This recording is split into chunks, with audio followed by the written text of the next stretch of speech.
It's off. Oh man, that whole time I was talking with no mic. No. And hello, my future team leader. What's up, Live All? We got Live All in the building. Let's go. Let's go. What's up, bro?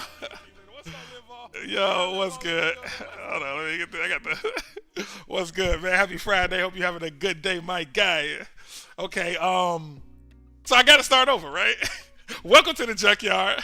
I am Combo Junkie, and we are going to be building ourselves a news website, okay? I'm just going to give a quick recap on where we are right now, what we're trying to do, and where we're going to go from here today. So, going back, what I was trying to say is if you look at my browser window here, let me make sure I'm not double audioed out now. Okay, good. If you look at my browser window here, you can see that I am on the IGN website, beautiful game website, and that's actually what we're going to be building, right? We're building ourselves a modern day video game news website, just like IGN.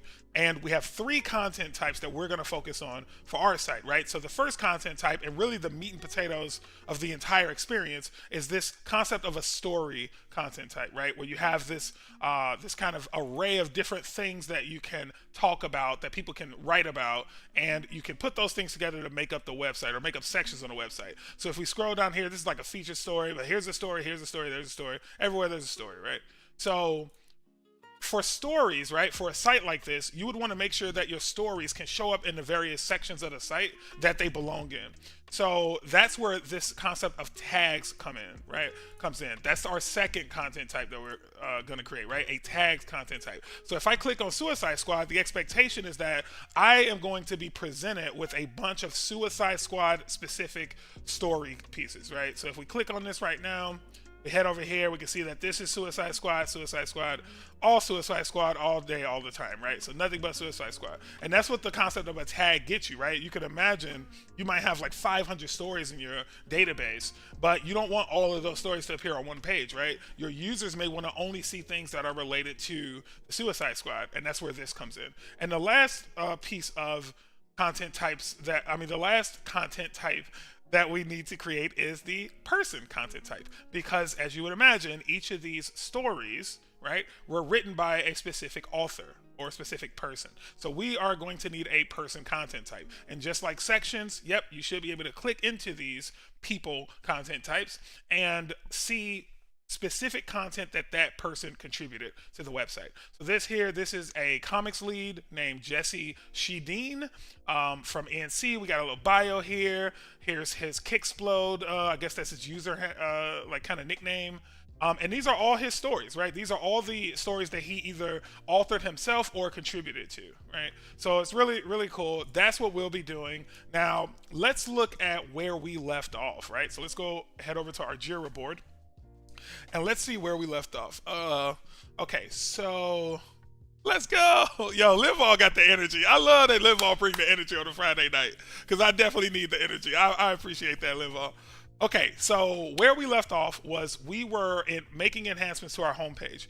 And the idea was that we had a static representation of what we wanted that page to look like, but it wasn't quite there yet, right? It was still very static, and it needed to be dynamic.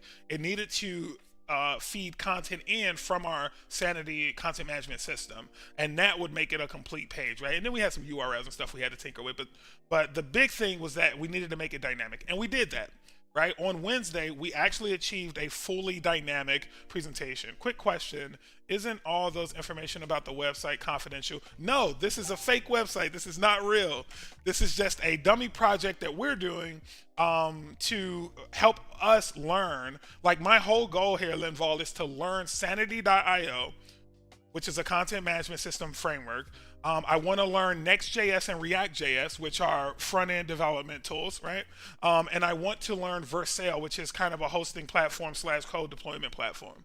So none of this is confidential. As a matter of fact, by the end of this, I'm going to release this code to the public. Anybody can get it, download it, and do whatever they want with it. So this is all just, for whoever wants to use it. Okay, so where we are now is we have this dynamic homepage. Show call drawn together. What is the, hang on, sorry. Let me just, hang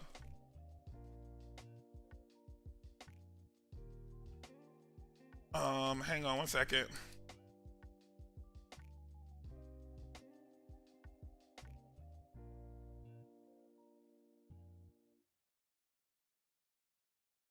Somebody's asking me what the URL is.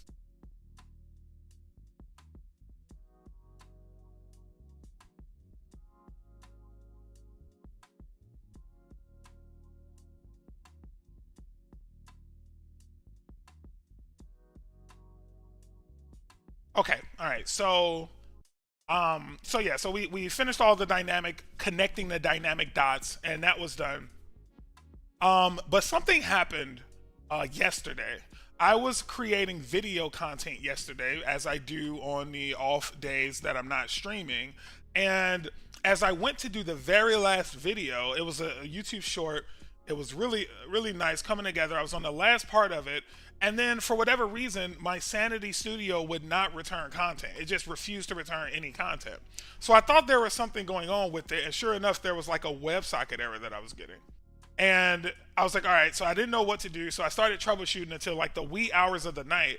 And it came down to the point where it was like, I see loads and loads and loads of threads online about people running into this same issue. Not exact same, but similar, right? People running into a very similar issue, but no one had a answer for it. I even joined the Slack channel for Sanity, right? I even joined their Slack channel where you're supposed to get on-demand support and all that, and they couldn't even help me there. So what I ended up doing is I was like, you know what? Let me just take a step back and let me set up a very vanilla Sanity.io experience decoupled from my website that we're building, and just see whether or not that works. Because if it didn't work, if there was the same WebSocket issue, then it would stand to reason that the problem is on my local machine. But if it did work, then it stands to reason that the problem is with my project code. And sure enough, when I set up the vanilla website, it worked, right off the bat. It worked. I was like, oh, geez. So then I started to really start digging into best practices when we're creating a website like this. And let's think about this, right? Let's head over to our Canva whiteboard, and let's think about what we really have in front of us. What have we built, right? So if we head over here and we look at this little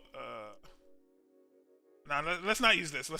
Let's use our own. Let's make a new one. Okay, we'll make a new element, right? So here's what we have. Here's what we've done. Okay, so we'll do this. We'll make this 60 font. So what we have today, and I'll blow this up. I think it needs to be 150 was what we said. Yeah. Okay. So I'll scroll back some. Okay. So what we have, right? We have a content management system. If I could type.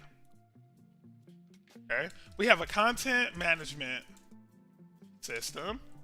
All right, and I will hopefully not butcher this too much or take too long to explain it, but we have a content management system, right? That content management system, in some way, it communicates back and forth between a front-end web application, right? So a web application, okay? And then all of that eventually, both of these things eventually get fed into a production web experience, right? So a production web server, let's say. Okay, so in some way, this eventually makes its way to a web server, right? So when you think about that, right? When you think about how that works, like, it stands to reason that these two could be one system, and then this could be a second system, or what makes a little more sense is that these are all independent units of technology, right? When you first stand up the Sanity system, no, not gaming, no, we put this down, okay? When you first stand up the Sanity system, you get a whole code base, okay? You don't need React or well, you do need React, but you don't need NextJS to use Sanity, right? You get a whole code base. And that kind of decoupled experience, it lets you know right there that this is meant to be a standalone application. Now, don't get me wrong, you can leverage it within another application like NextJS if you wanted to, but it's a standalone piece of code. And then you have your NextJS application, right? Your web application. And that's also, if you want it, you can just stand it up by itself. You don't need Sanity to run that.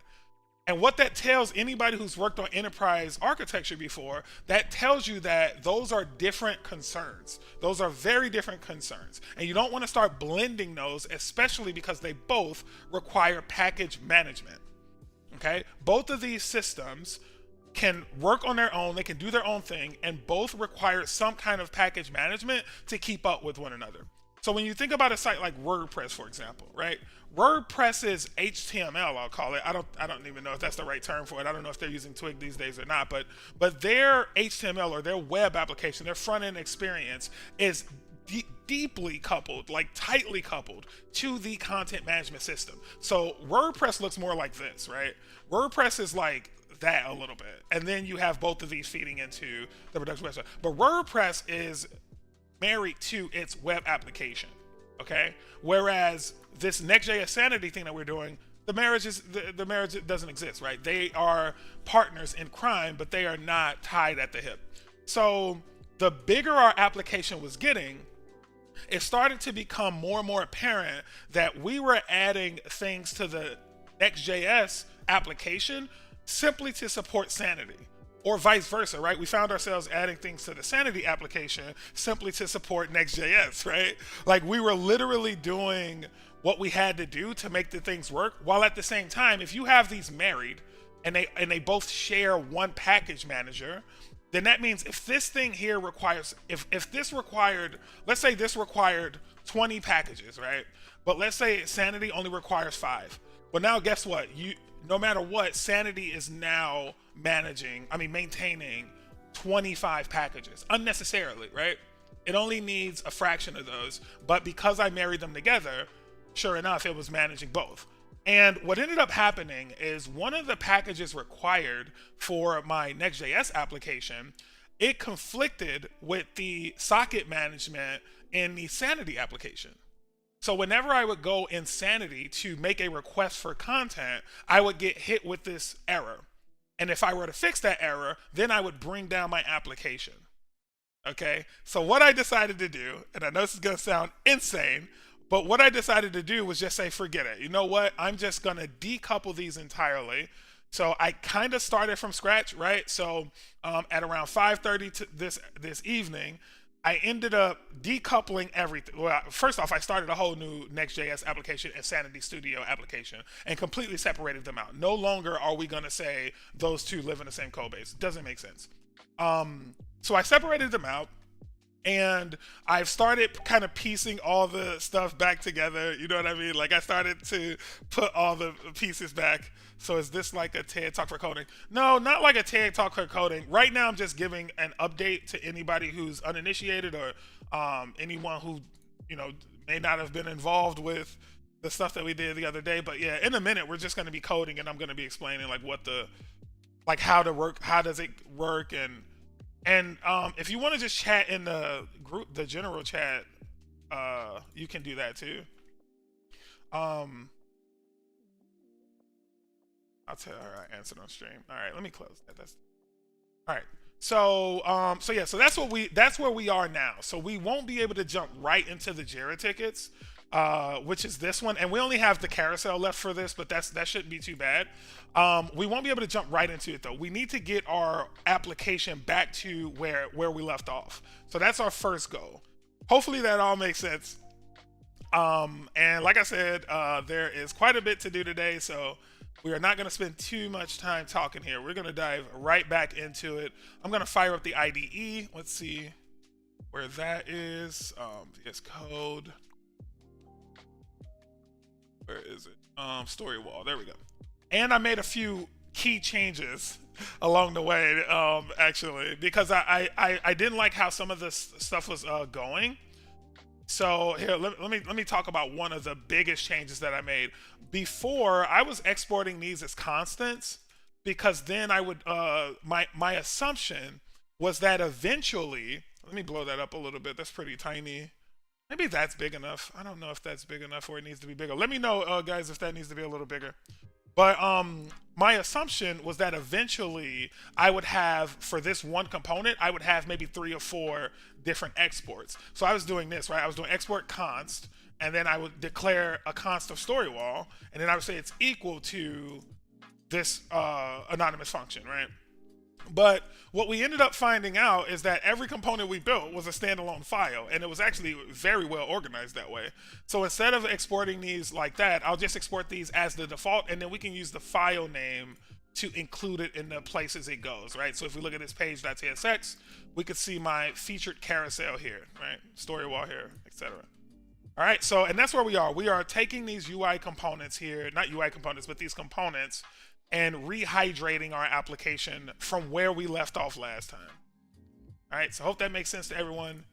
Now, let's finish building this out. So we just finished, before the call, we just finished the story wall, and that looks good. I don't see any errors there. But before we can actually validate this on the site, we have to fix the layout.tsx. So let's do that. Let me grab, because we're not going to recreate the wheel here, right? I'm going to grab the one that we did originally. Okay, so it looks like we need the header.tsx file. We can go ahead and create that now. It's going to go in component. and it's just going to be a single file called header.tsx. Okay, then I'll paste this code in here. This is the code we wrote a couple nights ago. The button variant needs to be, okay, nope, that looks good. All looks good, actually. Why is that complaining? Where are we? We're in components. Oh, it doesn't need to be components, does it? It's just UI, actually. But hang on, that's actually a, yeah, I should be able to do that. Yeah, UI and then button. All right, and then we need drawer, right? So we're gonna head back over. We need to actually download this. This is a library that we leverage to use to get that drawer effect. So we'll go back to the browser. We'll head over to shadcn. That was the name of that library. Yo, what's up, CJIRL? What's good? What's good, my guy? What's good? We got CJIRL in the building. Let's go. What's good, dude? All right, man. You know what I need? I need that bomb sound. I need that bomb sound. I got it too on my machine. I need to pull it in. All right, I'll do that later. Okay, so let's go grab our drawer, which is here. Okay, we'll do add drawer. npm is the package manager we like to use. We'll head back over to the IDE, and we'll kill the. We need to kill this npm that's being ran right now. It doesn't need to run right now. So we are in our, oh, and let me show you guys one more thing. I got to show you how clean this is now. So now this is our root. Can you zoom in a little bit more? Yeah, something told me I should have went in more. How's that? Can you see that? Is that big enough, or does it need to be even bigger than that? Oh, geez, no, that's too big. All right, he said perfect. Okay, Livball says it's perfect. Okay, so this is how clean it is now. Look at this, okay? So we have very separate concerns now, right? The separation of concerns is super apparent. On the one hand, we have our studio, which is the content management system. And on the other hand, we have our Trend Junkie web app, okay? All of the different things that are required to run this application, and it's a lot more than it is for the studio, but all of that stuff now lives neatly tucked away, secluded in its own little ecosystem in this Trend Junkie directory. And then all the stuff that we need for this studio to run is here, right? And when you deploy these, you can deploy them to the exact same server. That's totally fine. But when you actually deliver them to your audience, you wouldn't want your audience that has access to your app to somehow slip and find the URL to the studio. We're doing something like this. Are they able to share components? They won't need to. They could, in theory. They're in the same code base, so I can access stuff from Studio, but I'd have to like import it, right? So like anything that's exportable or importable that's in this. Well, that's a good point actually, because as long as it's something I can find in a file system, I can share it. But I wouldn't want to do it that way. That would be kind of hacky. So if I did have two things that would need to be shared across both, which that would be unlikely, by the way, because the studio is all just using Sanity elements and things like that, whereas the Trend Junkie is using the NextJS application for front end.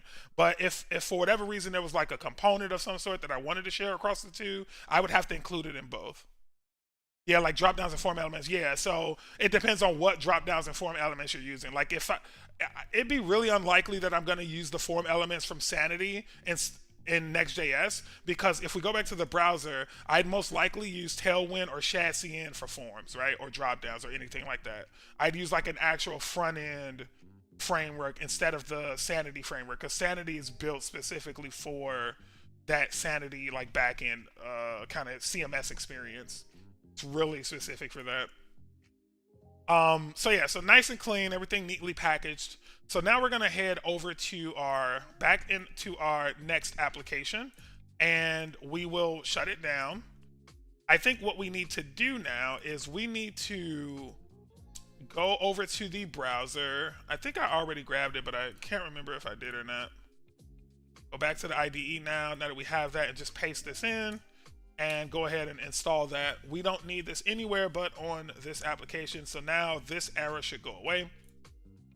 Go ahead, add a space. Yep, and there we go. Now it's registered as an available component. And remember, we are not going to export these as constants anymore. That was us thinking we would, do multiple things in single files, which we are not. So we are going to go ahead and just say export default, and that will just export a default anonymous function for us, right? That looks good. No errors. That's clean. Let's go back to layout here. This no longer lives here, right? We wanted to change how we were referencing those. So that's just going to be /header. And then this is not going to need to be destructured, right? We can pull that out, and now we just have that. Let's move on to footer. Same exact exercise, right? We'll go grab our code that we did the other night. Copy that. We'll create ourselves a new file inside of the components directory, if I can get to it, called footer.tsx. We'll paste this. We'll go ahead and change this to a default. Whoops, don't even need that. Just default anonymous function, and everything else should be fine as is. We'll come back here and set this to the correct. Nah, you gotta ask those questions, man. Interaction is king. Interaction is king. yeah, Britt. It's more like a course. Yeah, that's a fair framing of it. This is more like a course than a TED talk for sure. Okay, so coming back here, let's go make this footer. Okay. All right, and now we have everything we need to run this application, I think. I don't think there's anything else that we're missing. I'm going to start shutting things down here just so we don't get too confused. I think the biggest thing that we need to recreate is going to be the content creator, the tool that we built. That is extremely important for what we're doing, and we're going to want to keep that in our back pockets. So I will get that back. But let's go ahead and run our shortcut NRD. Man, and 48, dude, I literally restored my entire machine back 3 days ago, and then 2 days ago. Like, I was all over the place. I had to redo all of the like bash aliases. I had to redo those. I had to reinstall all the software, right? Because I had to reinstall like VS Code and Ubuntu for Windows, like WSL, like reconfigure it. It was so crazy. Feel so lost. I'm going to complete JavaScript courses and project. Hey, if you have any specific questions about anything I'm talking about, that's why I'm here, man. Don't feel like you're interrupting me or distracting me by asking specific questions, man. We're all here to learn. Let's do it. Let's get some learning in. All right, what were we gonna do? We were in the middle of checking the website. All right, we were gonna see how it looked. I think this is 3000. See if it looks good. See how we did. Nope, we have an error. Okay, can't find styles/global CSS in that layout.tsx file. So let's go see where we actually put that. I don't know if it actually lives where we said it did. Shouldn't have much in it, right? Let's see, where is that? I'm gonna grab this. What I'm gonna do is I'm gonna grab this folder, and let me just see where it lives. It lives in source directly. So let me just do that now. I'll go in source and I'll paste it in here. And then there might be another, yeah, there's another global here reference. We don't need that. All right. Isn't a valid image for logo. So did I not have that? Yep. Okay. So let's actually do that too. I'm gonna delete this directory here, and I'll copy this. I'll paste it in. That was just in the root and Junkyard. All right, let's see. All right, no errors there. So let's go back to the website and see if we've cleared our error. And no, we haven't, right? We still need that one library, that image URL library that we got from before. Or do we? Maybe. Unable to resolve URL from source. That makes me think that we might not be connected to our next application. So let's go comment that story wall out and see if the carousel and stuff works. So we'll go back over to the IDE. We'll come back into our apps directory components. No, we want to do layout. And no, we don't want layout. We want page. We just want to comment out the story wall. Okay, so let's save that. Go back to the browser. And yeah, so that's working. So it's something to do with our data. So we need to make sure that we are connecting our next application to the Sanity Studio. I think that's what's missing here. So those would probably be in environment variables, which those are in place. Actually, let's not troubleshoot it that way. Let's be more critical or clinical about how we're going to troubleshoot this, right? So we know that the error came in from the story wall. Okay, so we'll uncomment the story wall, and then let's just slowly but surely recomment things, right? So we'll just sorry, not recomment things. Let's slowly but surely comment some things out. So let's do this image tag and see, and just go to the website and see if it's working yet, right? If it is, great. If not, you know, we'll keep tracking it down. So that's what the error is, but I don't know if I'm running it. Yeah, I am running it. Yeah, so this is, oh, I didn't mean to do that. All right, let me just do this. And what I'll do is I'll comment that out, and then oh, I guess I can't comment it all out because the other comments exist, maybe. Let me just do, I'll just delete it for now. Well, no, that's not going to tell us much, is it? Okay, I know what I'll do. I will delete it for now, but then I'll do this console.log stories just to see if we're at least getting data, right? So if I do npm, let's just do nrd. That's our shortcut. Whoops.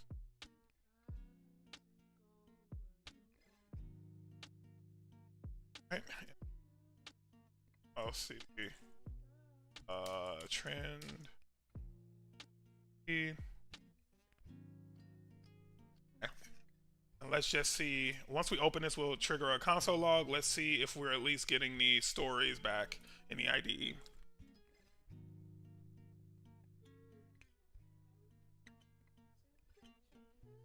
Yeah, we are. We totally are. Okay, so it's gonna be something to do with these images then, most likely. All right, so hang on. We do need to piecemeal this after all. So I'm actually, oh, there was another image here. That's why. So I'm gonna get rid of that image, and I'll get rid of this image. Where is my stream? Okay, I got rid of those images. Let's go ahead and refresh this now. And it seems like link is not working, and it's because cannot read properties of undefined reading slug. Person is undefined here, it's saying. So now that makes me think that there might be something wrong with the queries.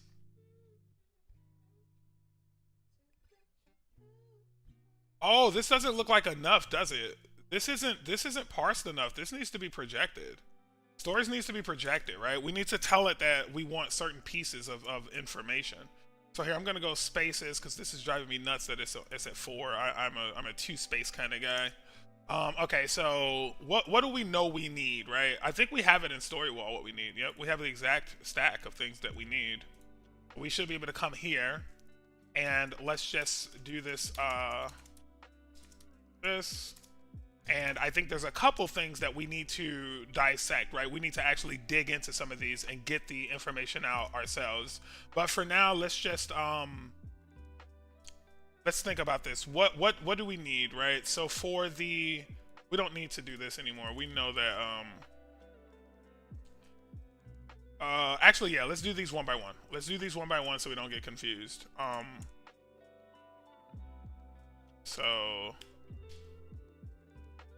I did that. Okay. We're going to comment these one by one, though. We're not going to do these as one big group because it's just going to be hard to keep track of. So I'm going to comment each of these, and then I'm going to uncomment one at a time, and then we'll deal with it that way. So for the start, right, these basic ones like ID, title, and summary, super easy, right? Barely an inconvenience. So all I need to do is that, and then now when we go back to the browser, yep, we can see that that is working as expected. No problems there. Okay, so then coming back to the IDE, the next one we want to take care of is this, the link value here on the eyebrow. So there should be an eyebrow here now with a link on it. Let's see, do we got that? Nope, that did not come over. Let's find out what's not working with tags. So let's just console.log tags. Okay. And then if we come here, we have, oh, it's a reference, right? So we need to get the reference from it. So what we could do, this is saying give me the first tag. So I think what we need to do, guys, is over here, I think we need to say that tags is, I think we need to say tags, array, and then by reference, okay? And then now I think we have access to anything inside of tags, okay? So now if we go back to the browser, yep, you can see the red little eyebrows now. Yay! Okay, so we have that. Let's move on to the next. Okay. I need some shortcuts on my keyboard so I can get to those faster. That would be so awesome. All right, so anyway, so we have the tags now. Let's move on to featured media, right? That was a photo. So in order to get featured media, we need more than just the photo, right? We need the photo asset, which I think it was the photo asset, and we need the alt text. So how do you get that? How do you get that information? Let's dump out featured media and see what we're getting back by default. So by default for featured media, we get back a, wait, this isn't, let me scroll all the way down. This is way too high up. Okay. So it looks like featured media doesn't, yeah, let's comment this out again so we don't have this error cluttering up our experience. All right, so here's our featured media, okay? And it looks like we get an array syntax back, right? Where the media has a photo. So we need the first media element. So what we're gonna do is we're gonna say featured media is actually equal to an object, and the first thing that it has that we're interested in is the, hang on, let's look at that one more time. So we had the, gonna raise the roof a little bit, so I can see that a little more clearly. All right, so we have the, here's one featured media. No, that looks like a, where's the main element? Title featured. What the heck are we? All right, we're gonna change the query to only spit out one story, because when it's spitting out every story in our system, it's a little daunting, right? Kind of hard to read. So we'll do between 0, nah, I would say 2 stories, but we'll just do 1 story for now. I don't want to have to deal with more than one. All right, so now we can do, let's just do this, XX. Oh yeah, I don't have that anymore. Hold on, sorry guys. Let me go add one more alias to my, all right, there we go. Now we can run XX to clear this screen. Let's dbash. All right, cool. All right, so now we can do NRD. All right, and now when we open this, we should get that one person. All right, but there's a compilation error here somewhere, which is, where's that compilation at? What don't you like? Stories.map is not a function. Okay. .map, where is stories.map? That means that stories is now not working, and that may be because of this. I'm almost certain that's how you would do that, but oh yeah, that's definitely how you would do that. Hang on, let's see if it works if I just leave it.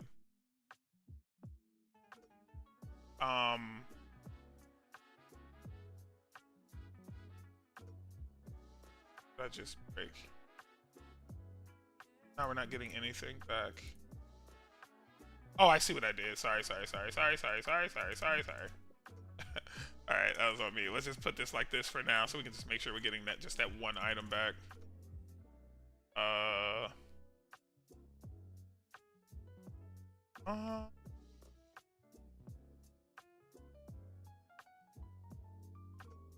Maybe it's, no, I know this works. I know for a fact this works. If you only want a single item back, you can do 0. The 0th index is what that denotes, but I don't know why that's not working. I don't feel like troubleshooting, but I know for a fact that works though. But anyway, all right. So let's take a look at feature media, right? Let's see what we can do to destructure that a bit. So what I want to do is I want to dump out. Yeah. See, and this is 2 items, right? There's 1 item there. There's our media key, and then here's the 2nd item, and then there's our media key. But yeah, I don't understand why this 0th index isn't working. Oh, when you only request 1 item from Sanity, if you have a give me all love type of grok query and you only have 1 item, they give it to you, they give it back to you as an object. So in this case, of course it's going to fail if there's only 1 item because it's not an array that you loop over, right? TS is React, right? TS is TypeScript. So React is, yeah, that's a good question, Linval. So TypeScript or TS is like a flavor on top of JavaScript. Okay, so imagine under all of this stuff, under React, under TypeScript, under Sanity, under Next, under every one of these is vanilla JavaScript. And what people have done is they said, well, for example, when someone needs to make an XHR request, right, aka an AJAX call, when someone needs to do that, back in the day, there was like whole classes you would have to write. I don't say classes because JavaScript doesn't have classes, but there were huge functions or huge capabilities you'd have to write to pull that off successfully and securely, right? So you would create your AJAX capability somewhere, but then when you give that to your team, all they have to do is run, combo junkie.ajax and then give it a URL. And all the other stuff happens under the hood. That's all React is. That's all TypeScript. That's all this is. All this thing is some of the best brains in the community.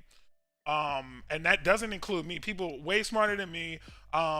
People that have been doing this for years and years and years as their only focus, putting their brains together and saying, hey, if we needed to create a platform, a functionality that was capable of going out to securely get content from API calls, how would that look like? What would that look like? And how can we do it in such an efficient way that like the code for that developer is just something like .fetch, right? Or a promise chain, right? So yeah, so that's all TypeScript is. And then React, it's just the JavaScript someone wrote. Actually, Facebook developers built React, but yeah, that's all built in JavaScript too. And it's just their own little flavor on top of a existing language. Yep. Same for Symfony, right? Symfony's nothing but PHP, right? Symfony isn't its own thing. A bunch of really, really smart PHP developers built Symfony, right? Okay, so let's look at this. So now that we know what was going wrong there, okay, we can go ahead and let's just put our one back here. Okay, so now we can just take a look at one of these and see how do we want to grab this, right? So we don't need description for what we're doing. We're just making teasers on our homepage. We don't need description. We do need this media object though. So we'll use media.photo. That's going to be our image and then alt text, right? So let's do that now. Let's do media image here. Okay, and that's going to be, no, let's do photo here so we don't have to destructure it. And then let's do alt text. Okay, and when you do it this way, you don't have to, since they both match the name of these keys, we don't, it's not up to us to, oh wait, do they match? Oh no, they don't match. They don't match, do they? All right, so what we'll do then is I'll say featured media array dot media 0. That might work. No, maybe not dot 0. No, maybe not that. I thought that would work actually. I want to say it's equal to my featured media dot media 0th index. There we go. Okay. All right. I didn't need the 0th index on media because that's just a standard object. But now I have my photo, which is an asset, and I have my alt text. Now if we come back over here, and let me explain this a little more, right? So what was happening here is I want to get the information. If we go back to the way I had it before, right? So if we come back here, I want to get the information. So here, if we just, let me grab this object. Sorry. Give me 1 second. I just want to grab this object so we're all on the same page. So let's do KM. No, that looks good enough. So if we come here, right? this is our object. This is our actual, what would it be called? The featured media field object, okay? And in this object, I have a couple keys to work with, right? One of my keys is underscore type. We don't need that. Another one of my keys is description, right? Description has an array of children. We don't need that. One of my keys is media. Now that one we do need. And media is denoted as an array of objects, okay? So in order to get that, you start with your field of featured media, and then you use dot notation to peruse through the various things. Like for example, before I deleted the other things, if I wanted to get the underscore type value, I would do featured media dot type underscore type, right? Dot, oh geez, underscore type. If I wanted to get that description, same thing, right? Featured media dot description. But for us, we want to get the object in here. And because media is an array where the object is the first item, we have to actually do media and then grab the first item, and then we can project, right? So projection when I say project, I mean that this is a Grok Sanity specific thing. So Sanity is the CMS. Grok is a query language that Sanity built. It's a GraphQL wrapper. It's a wrapper around GraphQL that Sanity themselves built. And they have this concept called projections. And it's so amazing, okay? Okay, it's so amazing, right? Projections, here's what projections allow you to do. You see how this data here is just the format that Sanity felt I needed or wanted? What a projection says is, listen, when I run this here, you're gonna give me back that media object, okay? But I don't want it the way you're giving it to me. Why do we have to grab the first element?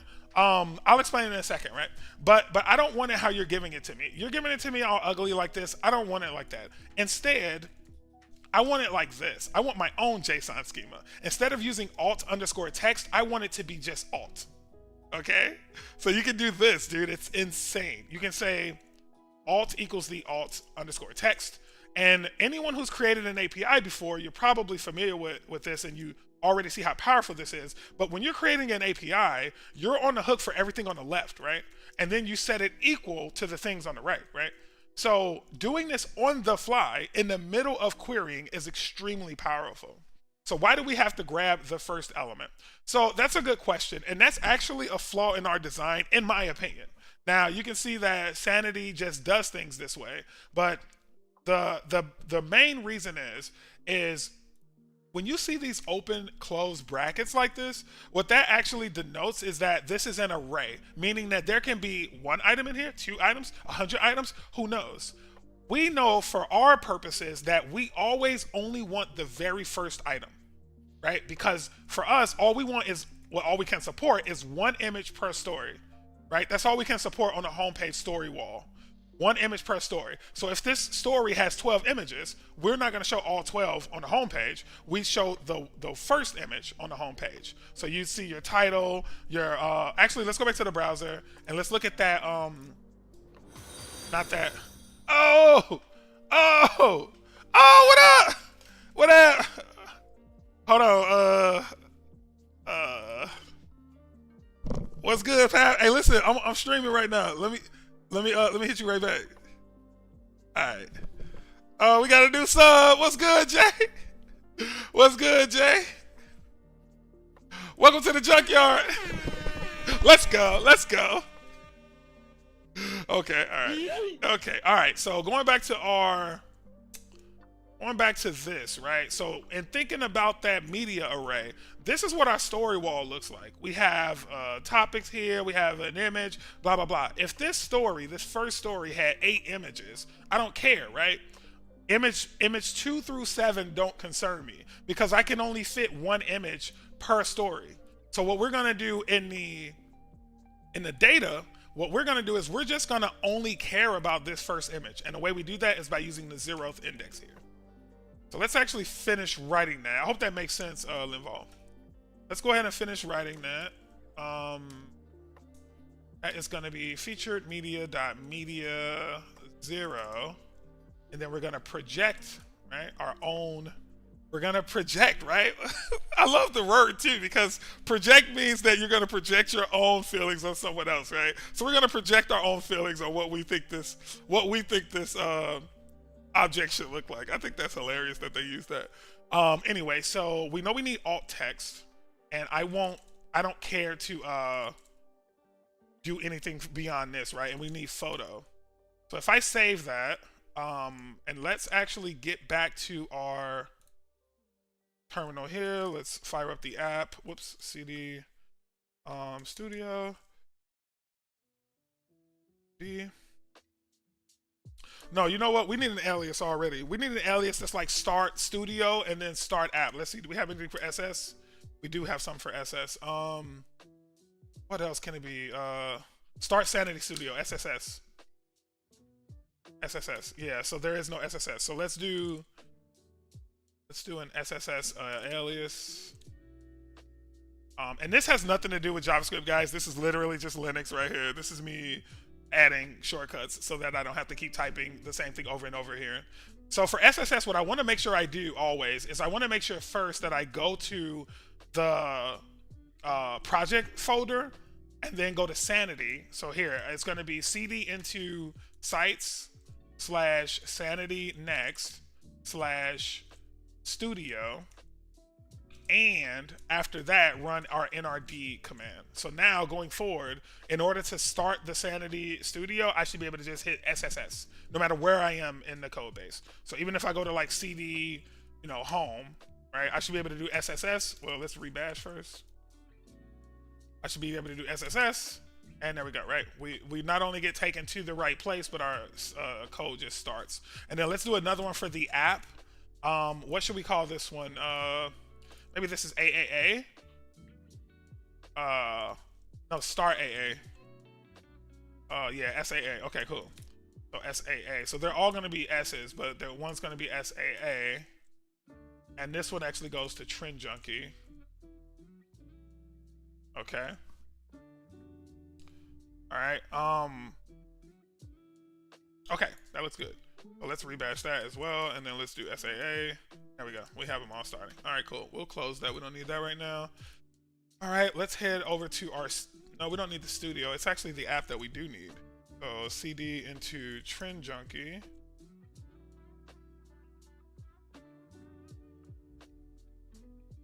And then SAA.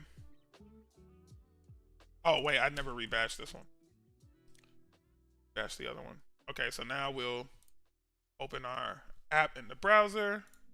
See the app's loading. That's great. Let's go back to the IDE and finish our work. So now we know this is working. That image, those images should be showing up on the site. We'll come back over to the story wall. And now I think we are ready to release this of its prison. All right, so we'll go ahead and save that. No errors. Let's go ahead over to the site, see if that worked, and it did not. Invalid source prop of whatever this guy is. Let's see, is that really not loading? Oh yeah, that is 404. All right, so cdn.sanity.io is not configured, so let's go ahead and configure that. I actually think I know how to do that.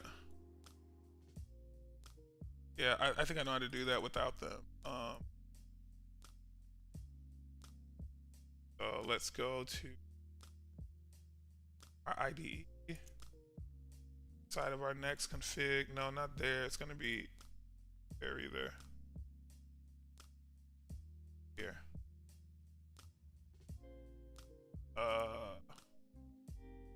Oh, I could have used it.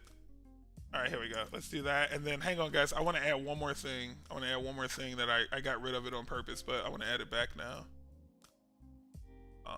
Bear with.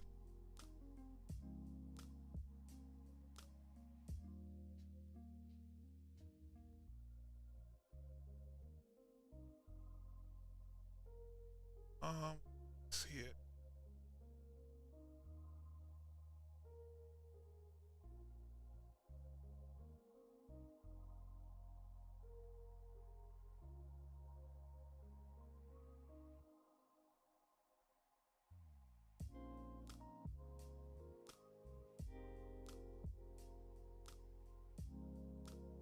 Oh well, I can't find it, but there was this experimental.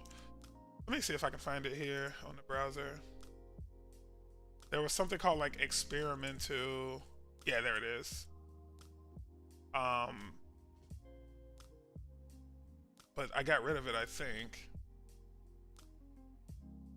Did I get rid of it? Maybe I didn't. Let me just search for it in this other. Oh, token.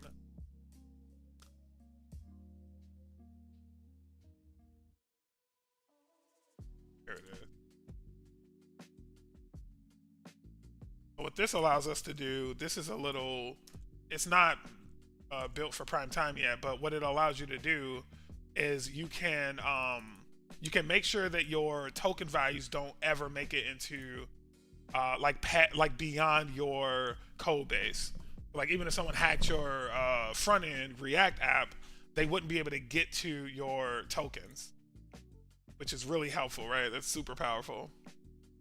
Okay, so did I not add the experiments? Taint true.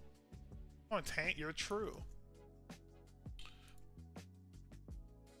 All right, I'm not gonna worry about that right now. It's a waste of time. We're not live anyway, but when we do go live, we're gonna have to revisit that. It's gonna suck if that's not working. But anyway, so now it looks like, let's see, where were we? I forgot.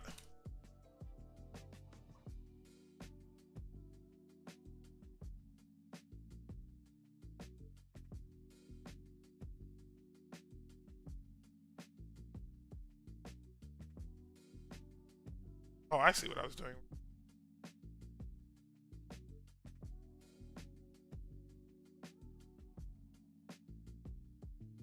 Wait, was that it? Okay, so then I think this will work now. We came back into tokens and added it back. Sorry, I have to check. I have to see. Nope, still didn't work. Oh wait, I know it's not working this time, no. I need to import it. Alright, there we go. So, that looks good. Alright, so now we can not have to worry about that when we get back to it later. But, okay, so now we're exporting our configuration. All is well in Queryland. Let's go here. Alright, let's see if we see some images now in the browser. Or do we still get that error? Oh, we got images! We did it! We did it! We're getting there, okay? We're getting closer. Okay, we're getting closer. A few other things are off, but here's our two images. They look gorgeous. This is adorable. You know, mother and child with almost the same hairstyle, almost the same boots too. That's good. All right, let's go over to the IDE and let's move along here on that story wall. Let's get our image taken care of. Here we got another image. This should just be able to. Oh no, this is another one we have to destructure. Yeah, so let's comment that out again because that's going to be person, and I can't remember what we have to do for person. Let's go back to that queries. This person. Here's person here, so I am pulling it. But maybe it's author actually, not person, right? What did I call it? It's open story.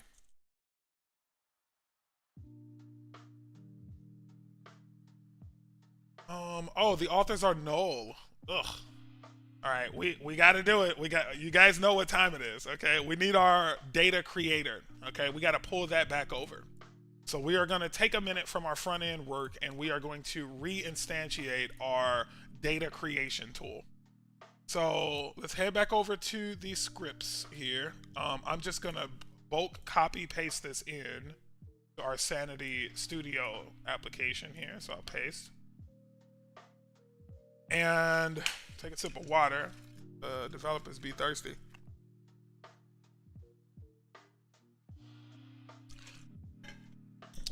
Okay, we need sleep. And Sanity schema is ours. Right? So we need that too. So let's grab that first since that's the easier one to grab. So let's just grab, it's gonna just be, I think, schemas? No, we're back one, so it's gonna be schemas. Right? Because and then whatever the index.ts schema types is what we called it. So yeah, that's fine, schema types. Okay, so now we're getting that. Then the next thing we need is this sleep promise stuff. So let's go find out from the web how to grab that package. So npm sleep promise. Okay, here it is. It looks like I've already grabbed it somewhere else, but remember this was a brand new app that we redid, so I need it again. Head back over to the IDE. Going to install that package. Okay, now we have sleep promise. This error should go away. And it did not go away. Oh, we're in Trend Junkie, so I guess we have it now in both places, but we didn't need it in Trend Junkie. It needs to be in the studio. So I need more shortcuts.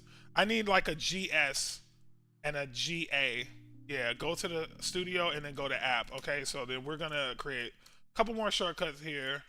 Alias GS is gonna be equal to CD.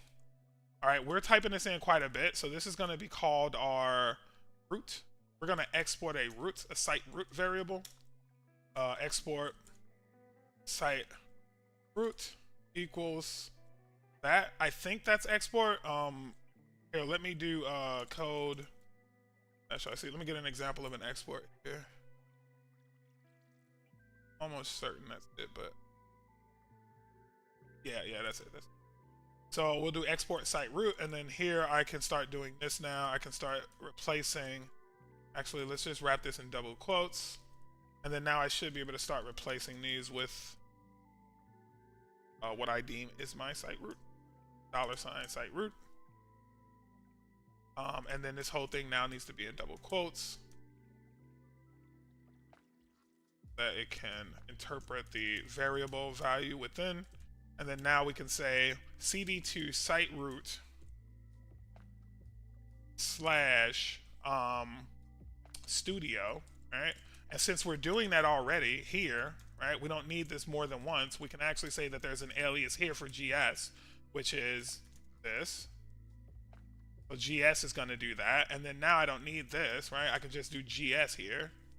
I can just say GS, right, which is go to the studio, and then in RD, okay? And then the same thing for this too. So this is going to be called our,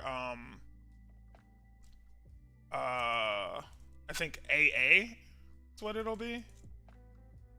So,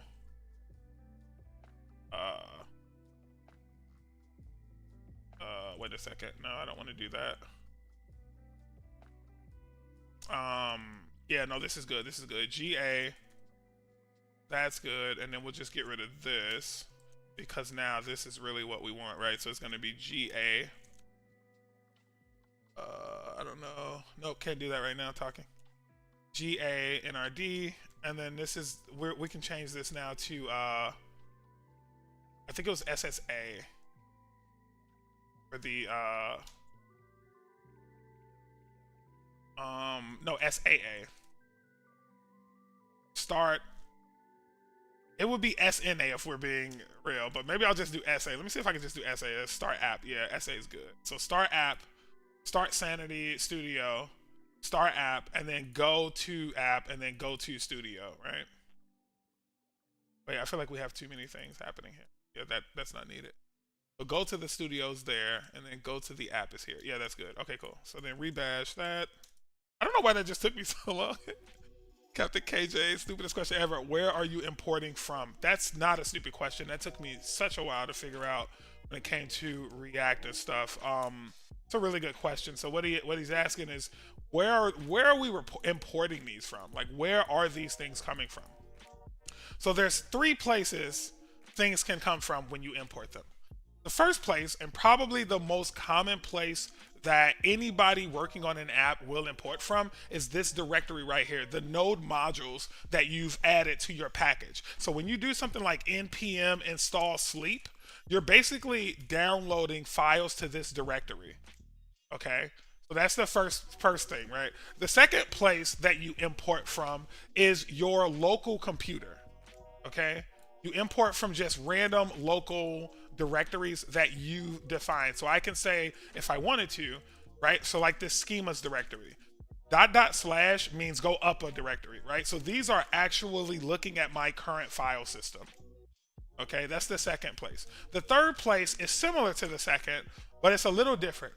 there's an ability inside of React applications to update or to define where you find files, where you import from. So if you update your tsconfig.json, this paths array, objects, you can actually tell this where to find certain things. Either certain things under a certain directory or certain things just directly, right? You can say whenever someone uses, whoops, not like that. You can say whenever someone uses lin, right? You can say whenever someone uses lin, which is LHYN, whenever someone uses lin, I want to send them to source/sanity/cool/guy, right? Like that, if you wanted to, you can do that. And these are these are little aliases that you can add. Most of the time when you use them, though, you declare full directories, right? You say, I don't want to have to keep doing .. directory name. So I'm going to make a path here so that it's aliased, right? So if someone's looking to get into this directory, they don't have to jump around. They can just use @ / and then my alias. Okay, so those are the 3 different places that you import from. And the code, the good thing is that developers have already perfected this code somewhere. It's passed all kind of security checks, et cetera, et cetera. So when we pull code from the web like this, the expectation is that it all works. Like there's nothing for us to do. Okay, so let's use our new command. We know we need to jump to the Sanity Studio, so we're going to do GS here. Yep, and we are in the studio, and then we're going to run that npm command to install sleep. And then, okay, that's installed. This error should go away.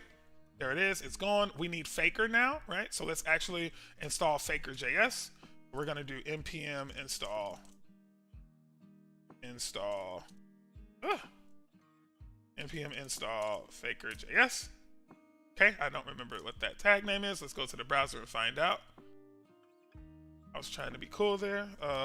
Faker npm Faker.js. And where's the command? Here it is, right here. Save dev. This is dev only. You don't want Faker running in your production environments ever. That's never a good thing. All right, and now we can run that. I should get rid of this one here.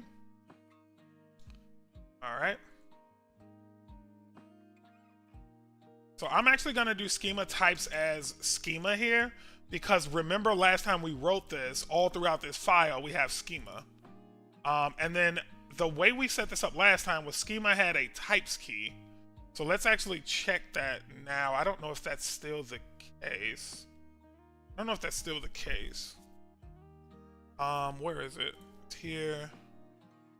Oh, it's just schema types. So we don't need to worry about that anymore. Changed it. Switched it up. All right, so that looks good. I'm going to run this now to see if we get this to generate new content. But we need that command again, right? We need that fake content generation command. So create, I think it was like create, go to the browser. I think it was like create massive. Oh no. Okay, all right. I was in the wrong app. Okay. Create massive content. There it is. It's just a few keywords. So npx was the. Nope. It was the one that had the. Oh, I guess this works actually. I don't know why I did that. This works just fine. All right, so we need an alias for this as well. So we'll create ourselves a new alias for this. So this will be called generate content, and that'll be that. And let's see. I don't like the fact that this requires but if I want to generate content, I think what you do is you do go to the studio first, right? And then you'd run this command, since at this point you know you're in the studio, right? pwd, yeah, that's where we are. So if I do cd scripts, and then yeah, okay, so that's right. Yep, so I can do / there just to denote that I want to be in the current directory. I'll do dash, and then here we'll do gc. So hopefully this works without a hitch, and it just magically sends the content that we want to our Sanity Studio, and then we can validate that afterwards.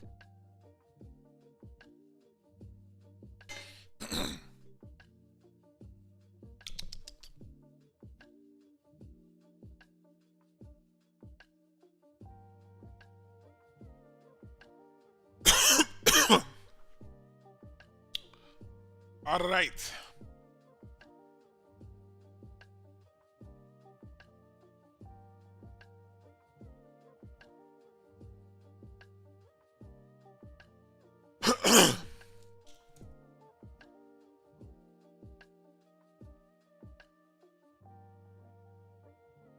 Actually, guys, I need to make a phone call anyway. So while this is running in the background, I will mute the mic and make this call.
All right, sorry about that.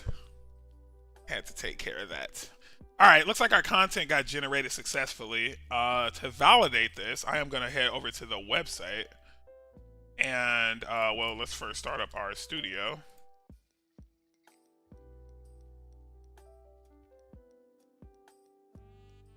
Oh, I was like, what the heck? It was frozen. All right, so now that should fire up Sanity. And then let's just make sure we have people. I'm in the wrong window. Sorry about that. There it is. All right, this is getting too cluttery. We are developers. We do not deal with clutter. We do not deal with clutter.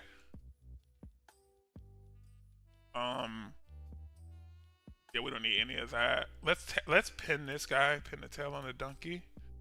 And then this is going to refresh our studio, and there we go. All right, so we got our stories, we got our people. Let's head back over to the actual application. So now in this IDE, I'll do a split pane here, and then we'll do GA, which is go to app. Oh wait, SAA. Or is it SA? Yeah, just SA. I keep forgetting. I didn't even need to do the GA there. We can just do SA. Let's go to the browser, and we should have every. Oh wait. We're not ready for that yet. We actually just need to make sure we are getting the details that we need for the author. Let's head back to the IDE. Now that we have valid full content here, we can actually shut sanity down. We'll get rid of this first one.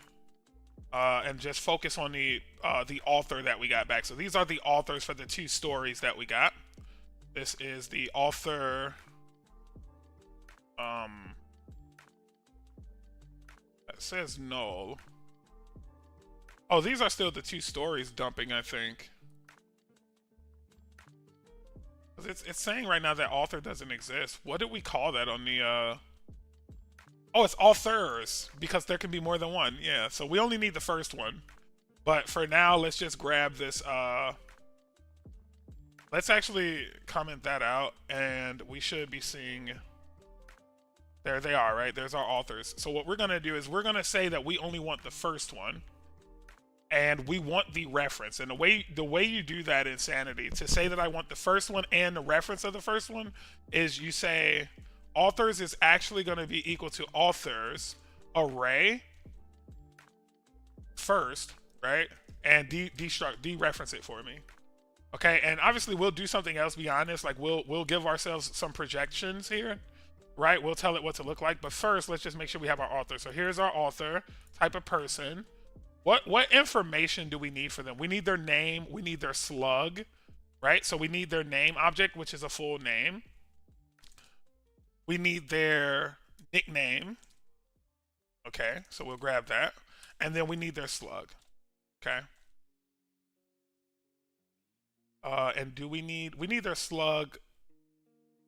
That's enough. That's enough. We can just deal with these. Okay. So now if we head back over to our story wall, we can get rid of this. And over here, this should now be working. So we don't need to worry about that. Where were we? We were down here in author. So let's first do this person image. So, okay, let's think about that. Person, okay, so story has an author. Author references a, yeah, some way this, yeah, there it is, image. And is that what we called it over here? Yeah, image, right? So that also references an image.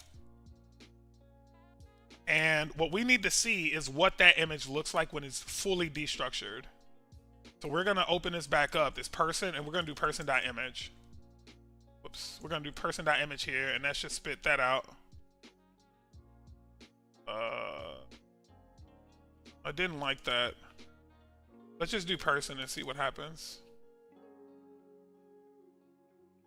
Yeah, that's still erroring out. So I have something. Oh, I see it. I see it. I accidentally have a typo in there. All right, so that's still erroring out.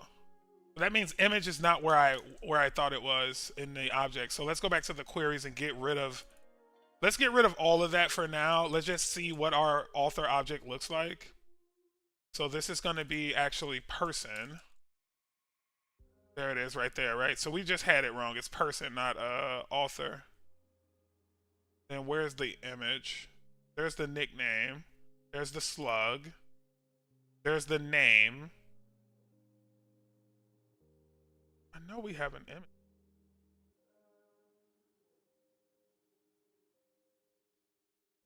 Hey, where's the image? Oh, it's for some reason it's above, but it is image. Okay, so we did have that right. So we can actually change this back. The only thing we have to change is this to person. All right, so now that we have that, we should be getting that back. So if we go back to the story wall, person.image, we can figure out how deep we need to go here. So it's going to be .photo, or image.photo. We already have that, and then image.altText. We have that. There's photo, and alt text is here too. Yep. Okay, so we can just simply uncomment this out. There we go. All right, and then now head back over to the browser, and we should see author images now. So let me open that. And there they are. There's our author images, right? Perfect. Okay, so now we need the author name. This should work out of the box because we've already destructured it. Yeah, that worked out of the box. We didn't have to do anything for that.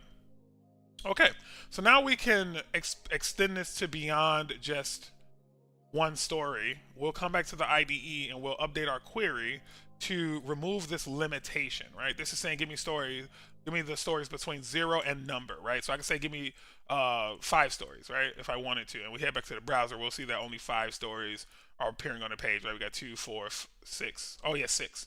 The 0th index is counted, right? So give me item number 0, 1, 2, 3, 4, and 5. But we really want to say, if we wanted to say 5, it'd say give me item 0, 1, 2, 3, and 4, which that's 5 items total. So if we head back over to the browser, we'll see now we only have 5 items. However, we want some even number, and I'm not going to worry about it because I know I generated an even number of content pieces. So I'm just going to get rid of this limitation. We're only spitting out 20 stories, I think, total. So that should be a drop in the bucket. I don't think that's going to be a problem. All right, and now we have 20 beautiful stories on this page. React is really good at lazy loading without us doing anything. So we are officially back to where we left off. Whew. It is time to commit the new code base to our repository. This is our new code base. So what I'm going to do is I'm going to create a... You know what?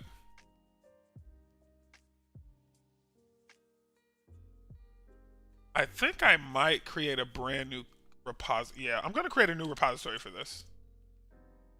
Because I don't want to lose the old one, right?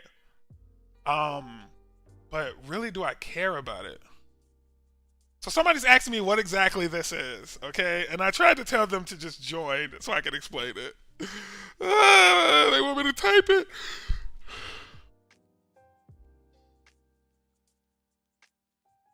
It's the audience watching. It's the audience watching me, the presenter, or the streamer, watching me, the streamer, learn new coding things, or new technologies, web technologies, and explaining what I just did or learned as I go. Not teaching, not lecturing, just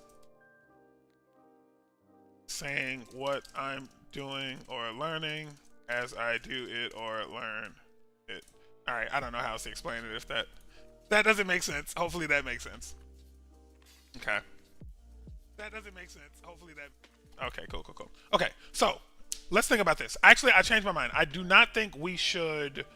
I no longer think we should just delete this entire. I don't think we should delete this entire repository. I think we should just delete all the code from it. So what I'm going to do right now is I'm going to, in that same project directory, I'm going to download this whole repository so that it's at the root with the rest of our project files, and then I'm going to delete all of it. And I'm going to commit that to the code base. So the first thing is going to be deleting the old project, because we know that everything we had in that old Oh, no, we still have it. We always will have our Git history. So it's not like we can never get it back. These will be different commits, right? So yeah, if we ever needed to get back to a state where we had the code base, we can do that. So what I'm going to do here is in this directory, I'm going to go back to the site root, right? So I'll go up a level.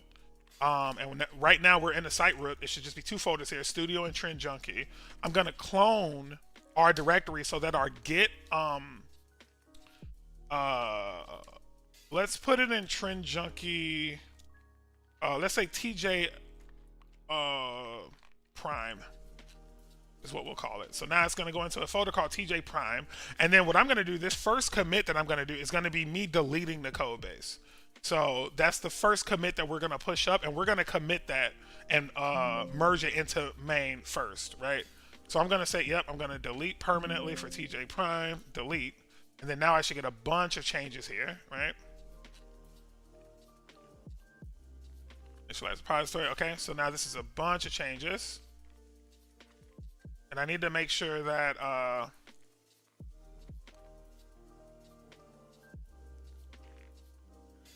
well, no, I don't want those.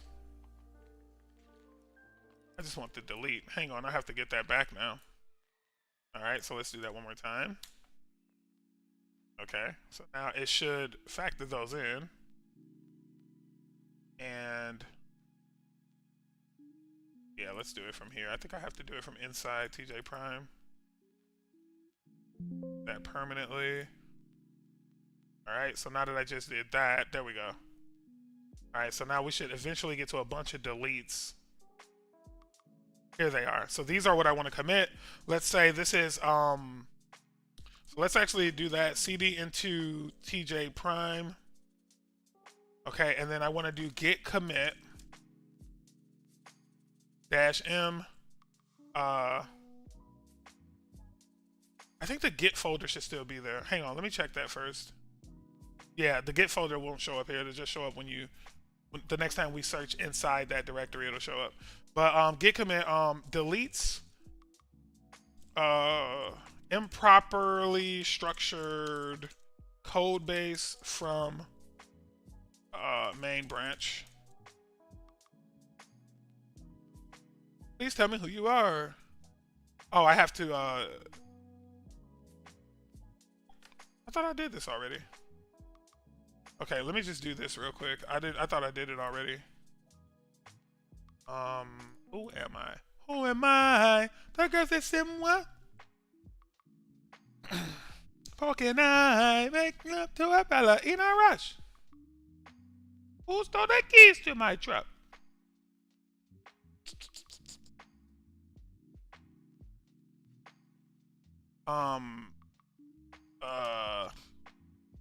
Might actually be hang on. I might actually be combo junkie. I can't remember what my login is for this. Let's just sign up from there and then let's in. Yeah, that's exactly what it is.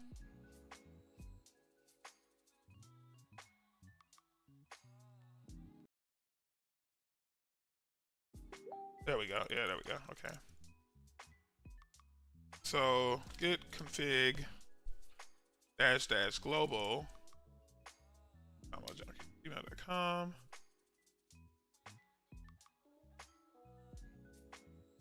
Oh. User.email combo junkie. Okay, and then my name is going to be combo junkie. So git config -- global user.name combo junkie. All one word, please. Okay, cool. So now when I do this commit, no changes added. We need to actually stage those changes. So I'm going to come here. Actually, I don't need to do that. I'll just stage all. And then I will do the same thing again. Okay, all of that got committed. And then I'll do a git push. And then now we'll head over to our repository. So I'll log in for realsies. And then we'll look at the Trend Junkie repository. And now what we should see is that there is no code here, right? There's zero code here. We just got rid of all the code there. Okay. So what I want to do now is I want to make it so that I can pull down this new code, right? Or push in this new code. Okay. So what I'm going to do now that I'm on this directory, I'm actually going to take these two folders here. Okay. And I'm going to put them in TJ Prime. Okay. Now they're inside of TJ Prime, Studio and Trend Junkie. Update imports for Trend Junkie. Yes. Yes. All right. Shouldn't be any imports to update, but okay. So now everything's there.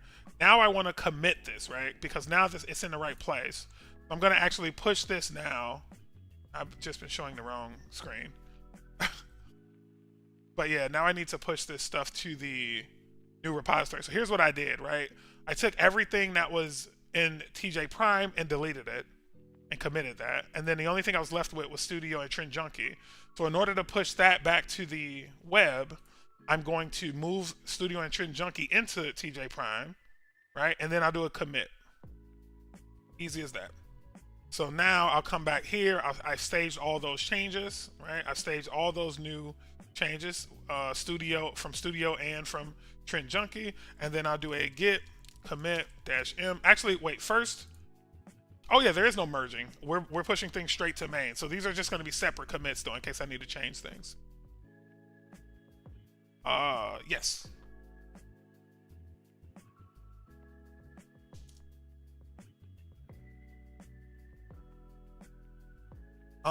And then that's going to be TRNDJNKEE-8. We're going to push this to the code base, our DevOps branch.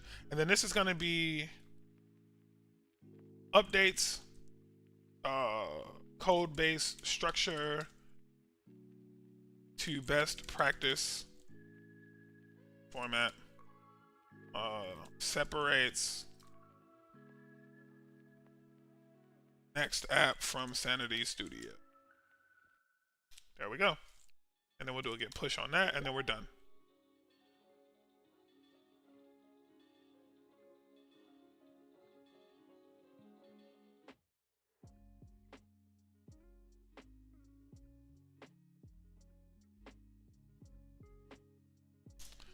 All right, guys. I think that I'm going to end the coding stream here, actually, because I am going to be streaming tonight, but it's going to be a gaming stream for the rest of the night, actually.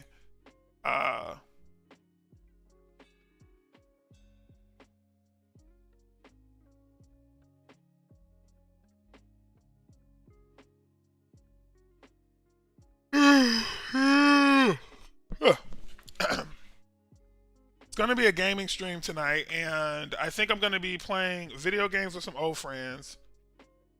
Actually, I'm going to do this till 9. I'm going to do this till 9. I want to finish where we left off. So we have all that code is now in the code base. If we go look back at the repository, go here to the browser and refresh this page. There we go. We have our 2 new directories in here full of beautiful code.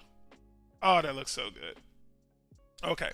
So now coming back to the IDE, where are we? We now have our story wall working correctly. The next thing we need to do is fix our carousel. Okay, our carousel right now, if we head back over to the IDE and we do start app, start app. Oh, let's get rid of this TJ Prime directory, shall we? So what I'll do now that all the code is pushed up, I'm gonna go back to sites, do ls here, and instead of going into Sanity Next, I should be able to just clone down this directory now and get Studio and I should get a directory called Trend Junkie with a Studio and a Trend Junkie directory inside it. Okay, so let's do that. Let's go ahead and pull this down, that, and then go back to the IDE, and at the sites level, I'm gonna just run that clone. Should be those 2. I'll do ls. Okay, cool. So now I can go back and delete this Sanity Next directory because we don't need that anymore. Going forward, we'll always be in Trend Junkie. Okay, and then I'll just do code that so that it opens a new editor for us. We don't have anything there that we need. Okay, so now we're back to where we left off, right? Where we have the Studio and the Trend Junkie, and then nothing else here. Okay, let's just make sure we do have everything we need. Yep, all right, we're good. I think I need to run npm install, I guess. So let's go to the Studio. Actually, we need to update our shortcuts because it's not Sanity Next, is it? It's Trend Junkie. All right, so now go to the Studio, and then we'll do npm install. I think we need to reinstall all of these node module packages.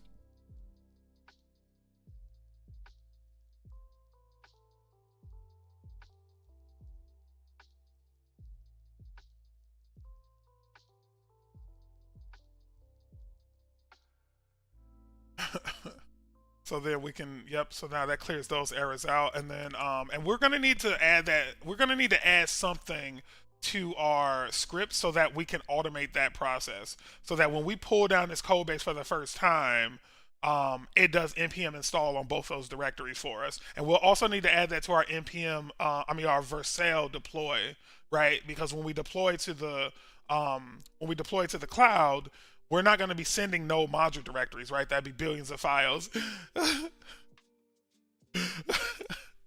My friend is cracking me up right now. She's being super silly.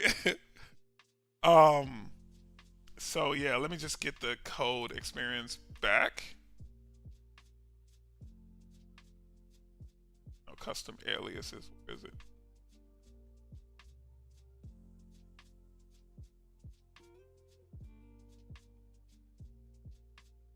What?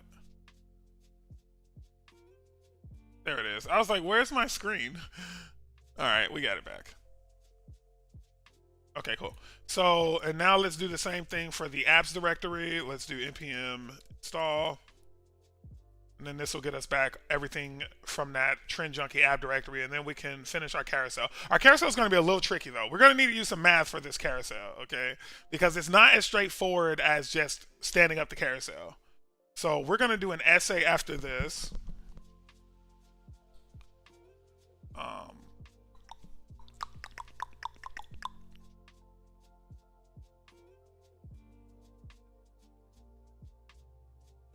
All right, let's go ahead and open that in the browser.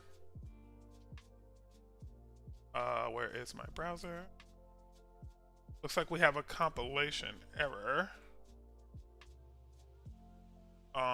Where's our browser? Here we are. Okay.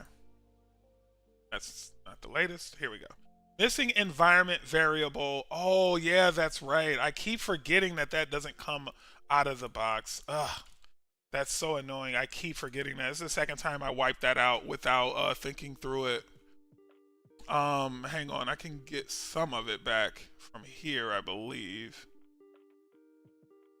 Nope. All right, we just have to recreate it. So I'm going to do that while this screen is up so you guys can't see my credentials.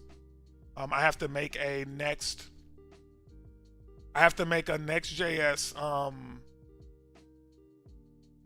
not a NextJS, but a environment.local file inside of the Trend Junkie app. Actually, no, I'll share it. There's no point in not sharing it. I think it's important for you guys to see it.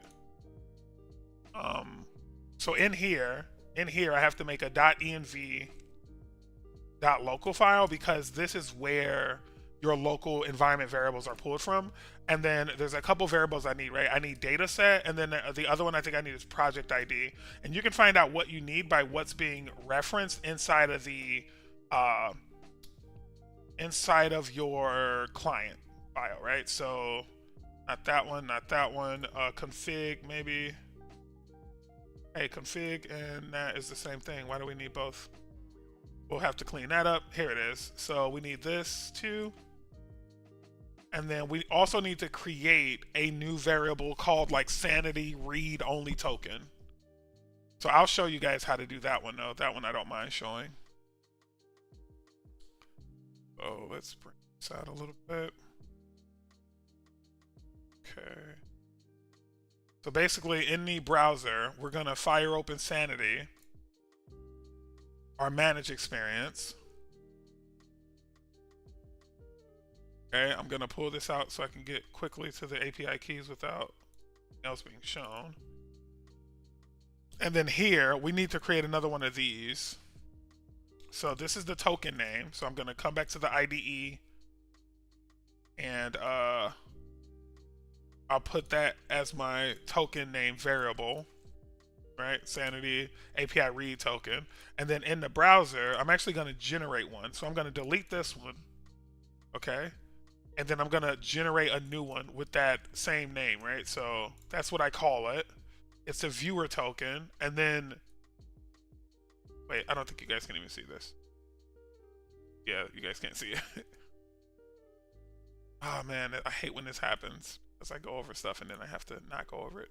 But basically, I took that name from here, right? And then this is going to be a viewer only token. I'm going to hit save and it's going to generate. Now that I don't want you guys to see, but here you can see it.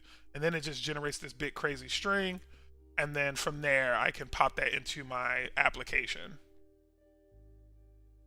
So I'll just sit there.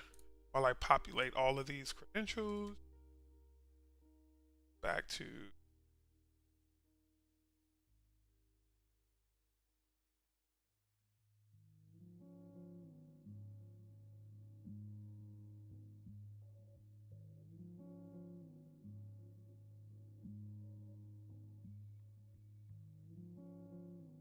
all right, and those are connected. So now our application front end should look as we would expect. But one thing we did just notice is that we are not properly handling unhappy paths, is what one of my mentors calls it.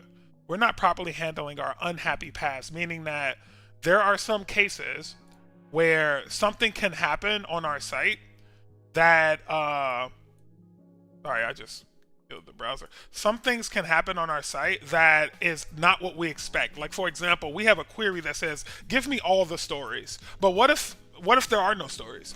Or we have a query that says, for the stories, give me any people that exist on that story. Well, what if that story doesn't have a person? What we're seeing happens now is our whole app blows up, and that's a horrible user experience. So what we need to think about are some fallback techniques to make sure that in cases where content doesn't exist or isn't available, that we still present the reader with something valuable. So so let's go back to the IDE real quick, and we can go ahead and close some of this stuff out. Go to the browser and see if our app loaded.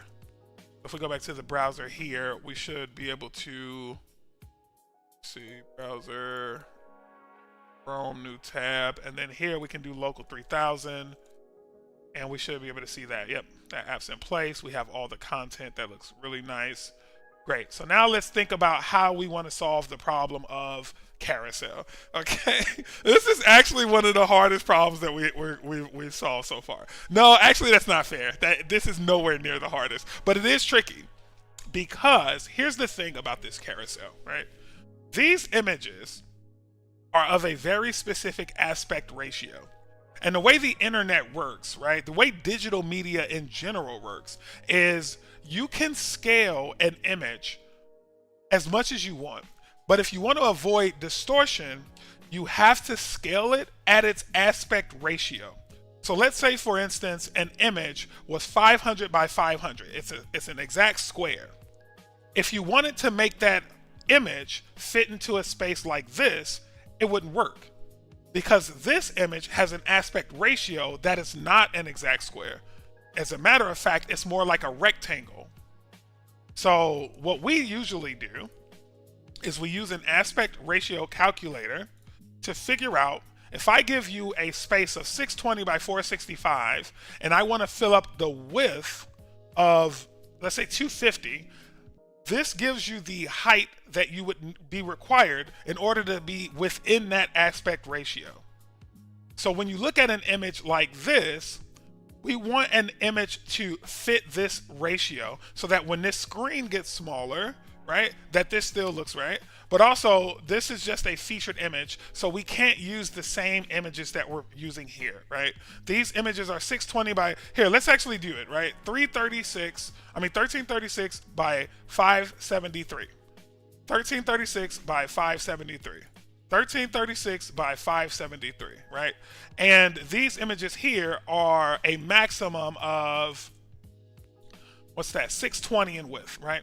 620 in width. So if we wanted these images, right, 620 in width, the only way these images would work is if the height was 266, right? Which we can see that the height here is well over 266. It's 460, right?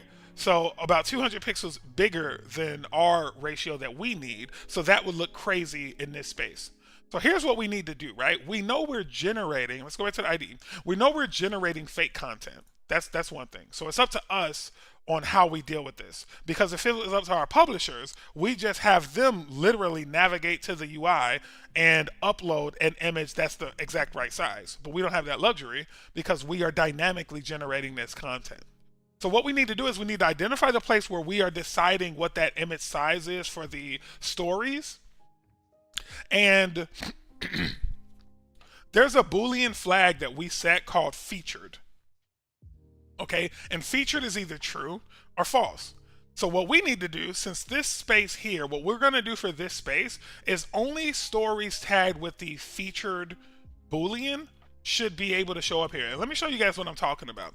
So we'll come over here and we'll open up Sanity in the studio. We'll open up the studio here.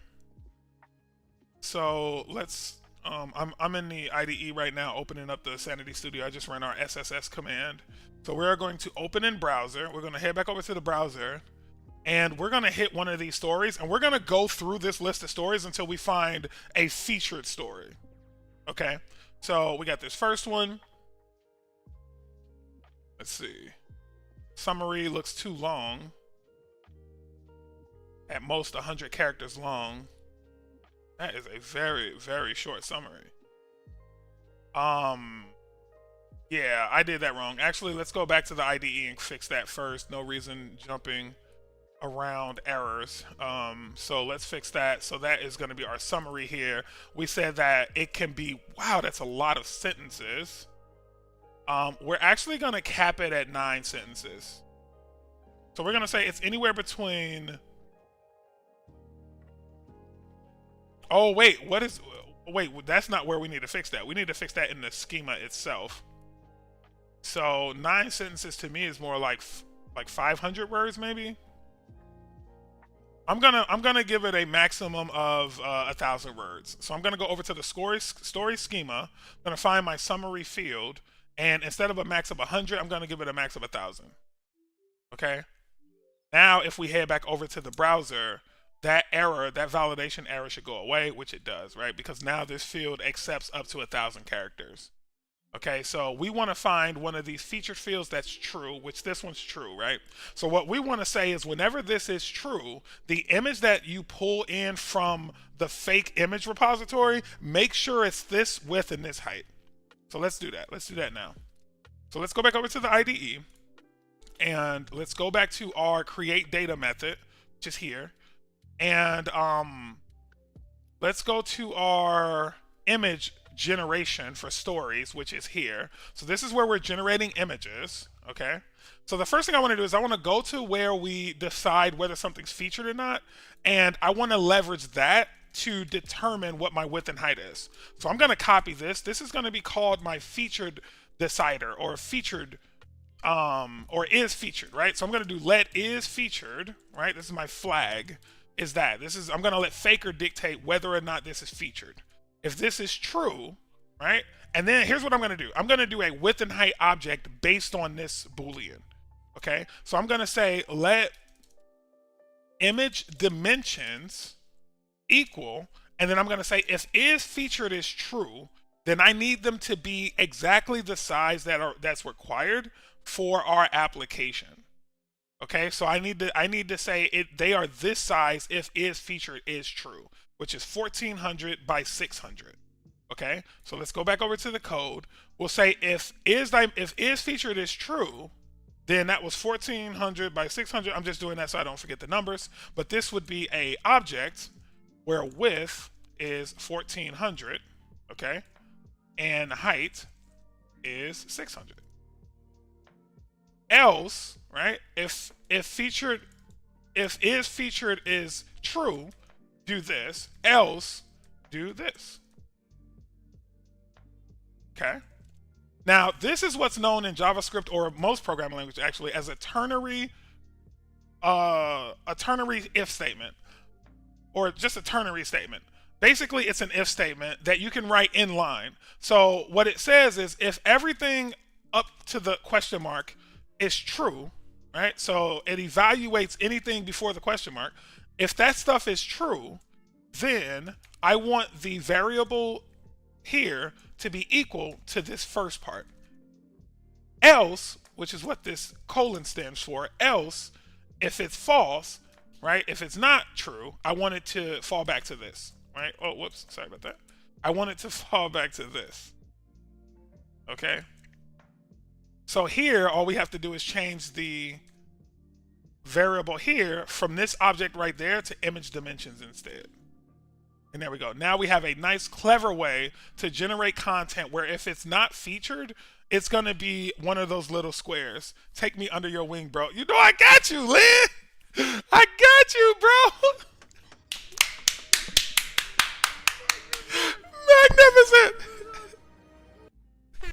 You know I got you, bro. I got you, bro. Okay, I got you. All right, so let's go ahead and generate ourselves some content, shall we? Let's go over here back to. I think we should just be able to do GC now. I think we wrote it cleverly enough for us to go back to where we need to go. No, we will not be installing that package. That got us into a lot of trouble last time. Let's see.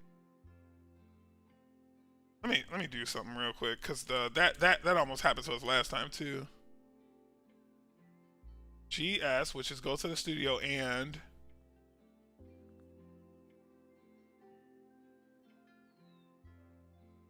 I wonder why it's making us do the sanity.latest. I'm scared to do this because the last time I ran this command, I think it blew up our system. I can't be 100% certain about that. Oh, wait, never mind. I know why this is happening. This is happening because we haven't done this yet. We haven't done this yet in this directory, not in this context. We just recently rebuilt this. So no, that's working as expected. So yeah, we can run that successfully. That's okay. That is a-okay.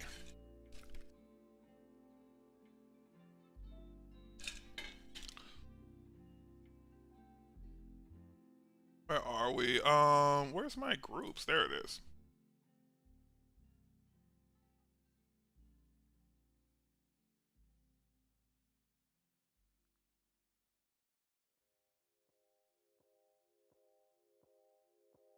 I'm always a little hesitant about running these sanity updates now because the last time I did, it blew up my. I don't want to say that. I don't want to say it like that's what blew up the environment, but I remember that was one of the things that I ran, so I'm always so hesitant to do it now.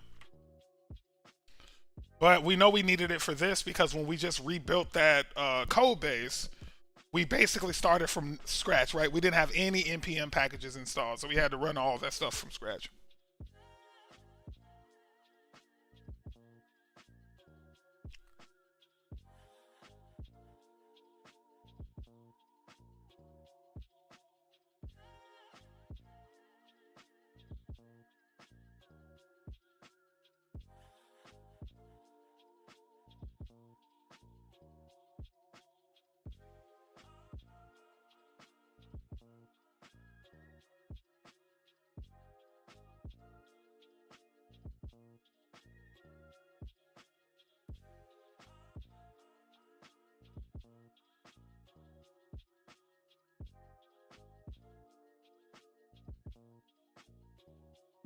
All right, looks like our stories have been generated. That's good. And now we need to see if our featured rules worked as we would expect them to. So we're going to head back to the browser. And what we want to see that in our studio, right? We want to see that sorry, let me just get this studio open. Port 333 is already in use. Okay, so that means the studio's already up and running. There we go. Okay. It is running, but that story didn't exist. Okay, so there we go. So here are our stories. Let's just start going through these one by one. We'll denote whether it's featured, and then we'll make sure the image is a wide image. And this is a rectangle, right? We can see clearly that's a rectangle. However, if we go into this third one, which is not featured, let's make sure this is a square, right? It needs to be more of a square, and that ratio looks good to me. So now we need to go update our query just a little bit, right? Because what we're saying, right? Let's level set again. Now that we have the image piece done, let's go back to the browser, go back to the site. We're saying that right now, what we're saying here is give me every story in my system and place it in my story wall. Just dump it in there. Just throw these stories in my story wall. And we don't want to do that, right? We don't need to do that. We need to be more methodical about what goes in this story wall. So really the query needs to be give me every story that's published, right? That has a slug attached to it, right? So it can be clicked through, and that is not featured, right? That is not featured. So I don't want to wing that in the code. there's a place in Sanity that we can actually write that exact query, and that's our vision board here. This is a query tool that Sanity gives you out of the box where you can write straight up raw grok queries and run them and see what the results will be if you were to do it in your code. So what we're going to do is we're going to head over to the IDE and copy that query and just tinker it, right? We're just going to tinker with it a bit. So we'll go here. I think it's in, no, not there, not there. Till, no, not there. It's in scripts, no. Schemas, no. I thought it was in lib. Where's my lib directory?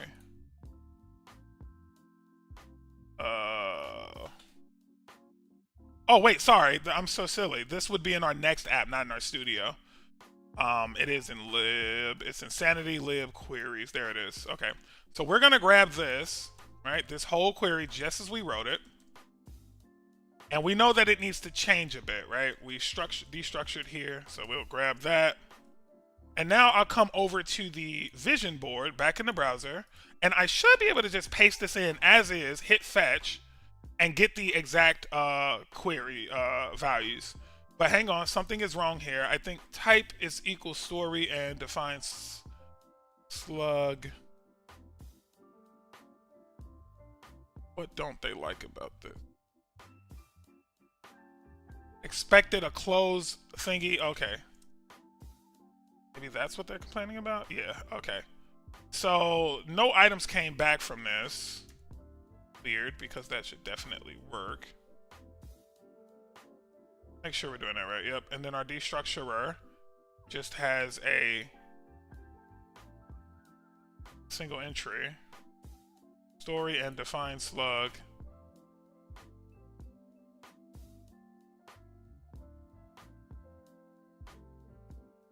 I would have expected that to work. Let's go look at the content and make sure we have a slug field. I mean, we're getting content back on the homepage, so it has to work. Yeah, there's a slug field here. So I wonder why that didn't. Oh, I know what it is. I know what it is. There's a missing character. When you're doing this, you have to say this, because this, if I were to do this here, this means give me back everything. Okay? And then when you want to start further filtering, you say, give me back everything. Basically what this says is give me back everything that meets the criteria inside of here. And give it to me like this, right? Your projection. That's kind of how it reads, the human reading version of it. So now when we run this, we should get our results back, which we do, right? We get 20 items back. And we don't need all 20 for this, right? We don't need 20. We can just say, give me back one item.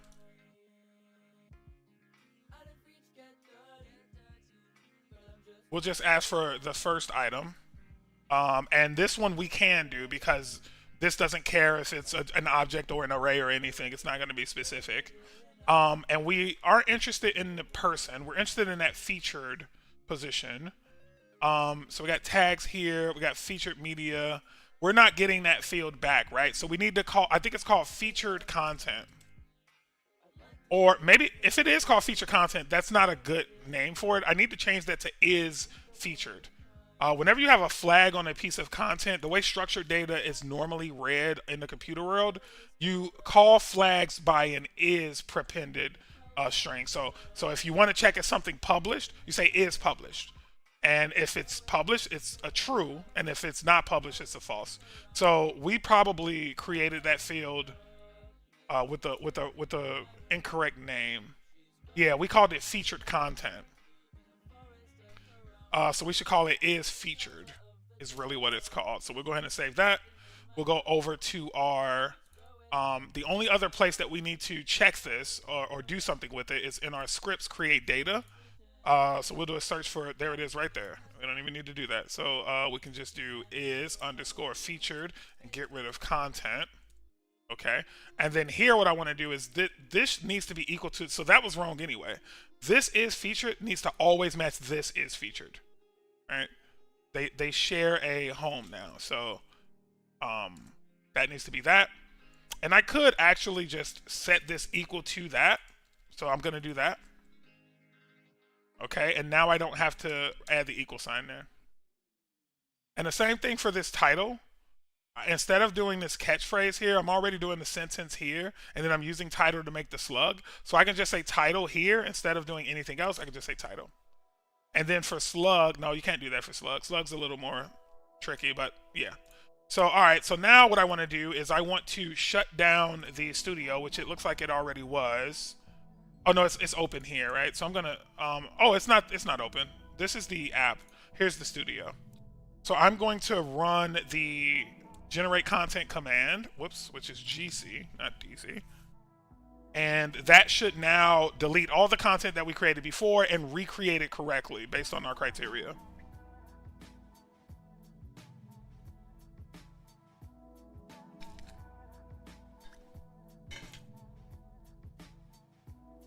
And really all we're changing here is we just want that Boolean to be is featured instead of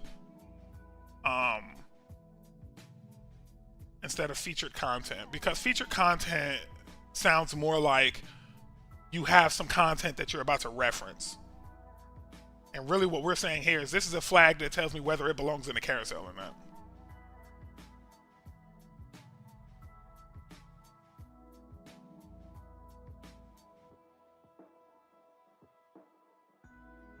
All right, so that is almost done. Batch 1 just finished.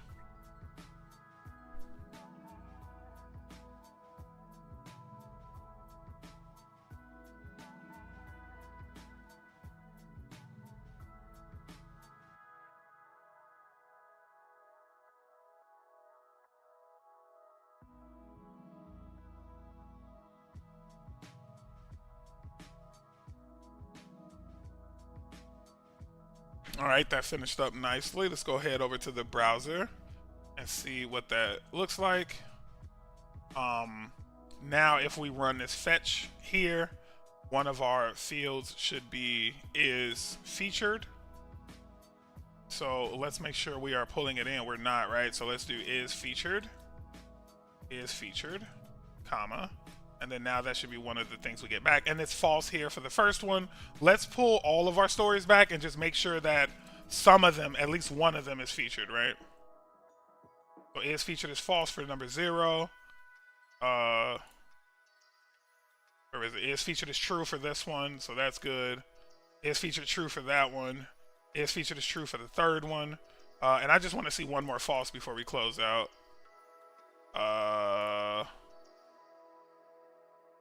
Is featured true for that one. False. Okay, so we got another false. That's all I wanted.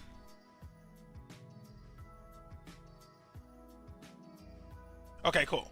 So now that we know that works, we know that we can update our query now to say it has to be a story and it has to have a defined slug. Okay, and then we're going to use our Grok cheat sheet to say, how do we say it has to be published, right? I don't want draft content showing up on the site, right? So we're gonna find out how to say something has to be published. So I think we could do something with the draft here. So ID matches anything that is not under the drafts path. Okay, so it's here, right? So not ID in path drafts. So this is one statement with yeah, that's actually a really weird way to write that. Let's go back to the studio and see if that fits in our structure here. So the way they do it is, yeah, there's no parentheses around these, but I guess we can. And we can say and that. And let's actually blow these out a little bit as well. They're getting a little hard to read. So it's going to be story and define slug and not ID in path drafts, okay? And then we can bring this out. And I don't think we need that outer shell. I think that's just there for... Oh, wait, maybe we do need it, because maybe it needs to say not anything in this group. So let's just test that. Yeah, no, that's not... Yeah, that needs to be grouped. Yep, that needs to be grouped. So this is saying that it can't be a draft, and then we'll say and. The next thing we know we need to test is that is featured and is featured. Okay, so now when I run this, I should get less than 20 items, right? Because not everything is featured. So if I do fetch, I get 12 items. Now, if I do and not is featured, I should get 8 items, okay? Because only 20 items total. 12 minus 20 is 8, right? So I should I mean, 20 minus 12 is 8. So I should say, if I'm saying that there's 12 items when I'm saying give me only featured, then it stands to reason that there should be 8 with the opposite query. And there are, right? So this is a pretty easy thing to add on to our code. Let's go back to the IDE.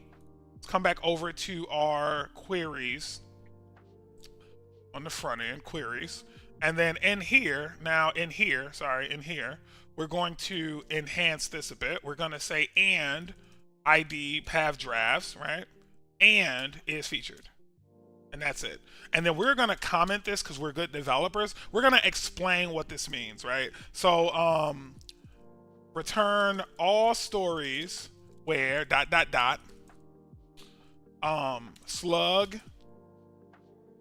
slug is defined and story is published and story is featured. Story is not featured. Okay, so that is the query. Okay.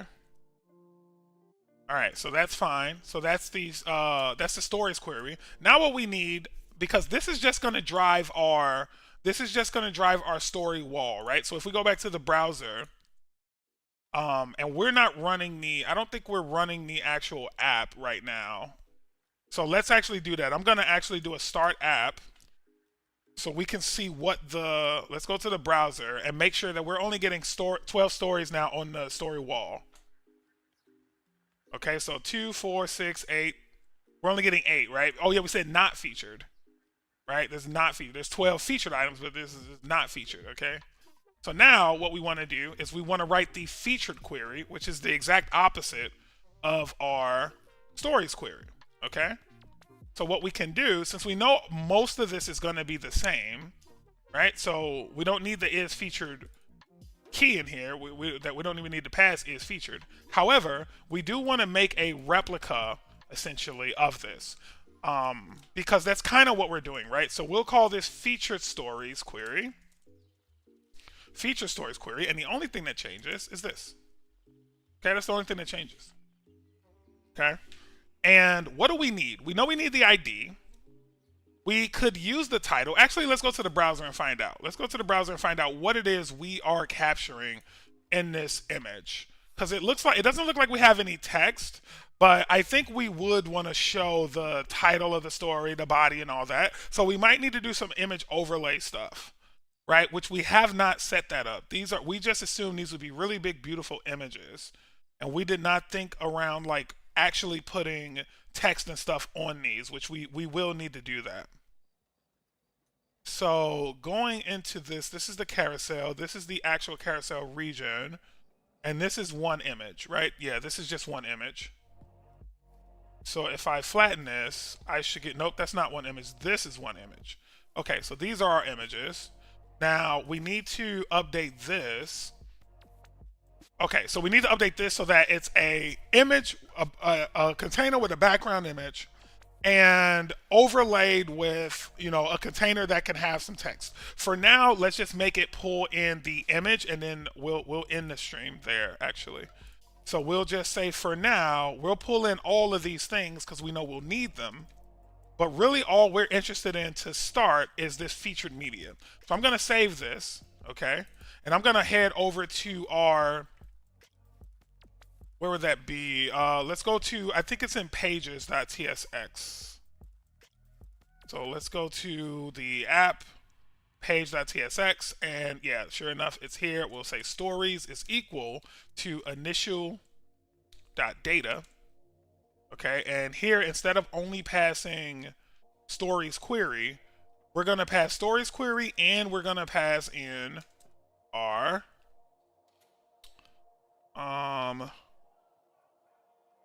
No, we don't want initial. Let's call this stories. Call that stories, and then we'll do another one for featured. Featured stories query, and that comes from the same place. But what we're going to do is make a separate entry for it, where this is featured stories. Okay. And then now, instead of this being just stories, it'll be feature stories. Oh, I have it. I could do stories data. Yeah. Why doesn't it like that? Oh yeah, this. Well, no, that should be fine. Oh wait, I know what's wrong there. I know what's wrong there. I don't need to do feature stories data. That should be fine. I need to update the carousel to accept this data. If you look at what we did for story, right? Not for that, but if you look at what we did for. Oh shit, I'm on the browser. Whoopsie. All right. So what we're doing just now is we were updating this here to include our feature stories query. So we updated queries to now include a feature stories query that has the is feature flag set to true. And it's giving me the same data because we need the same data, right? So it's giving me that data. And I'll go ahead and update the comment. And story is featured versus is not featured. So if we come here, we can see that we are now exporting a new constant called feature stories query. If we head over to our pages.tsx, you can see here how we imported that stories query data, right, into the stories variable, and then we did stories.data. So now we need to do feature stories.data, but the reason this is actually this is backwards.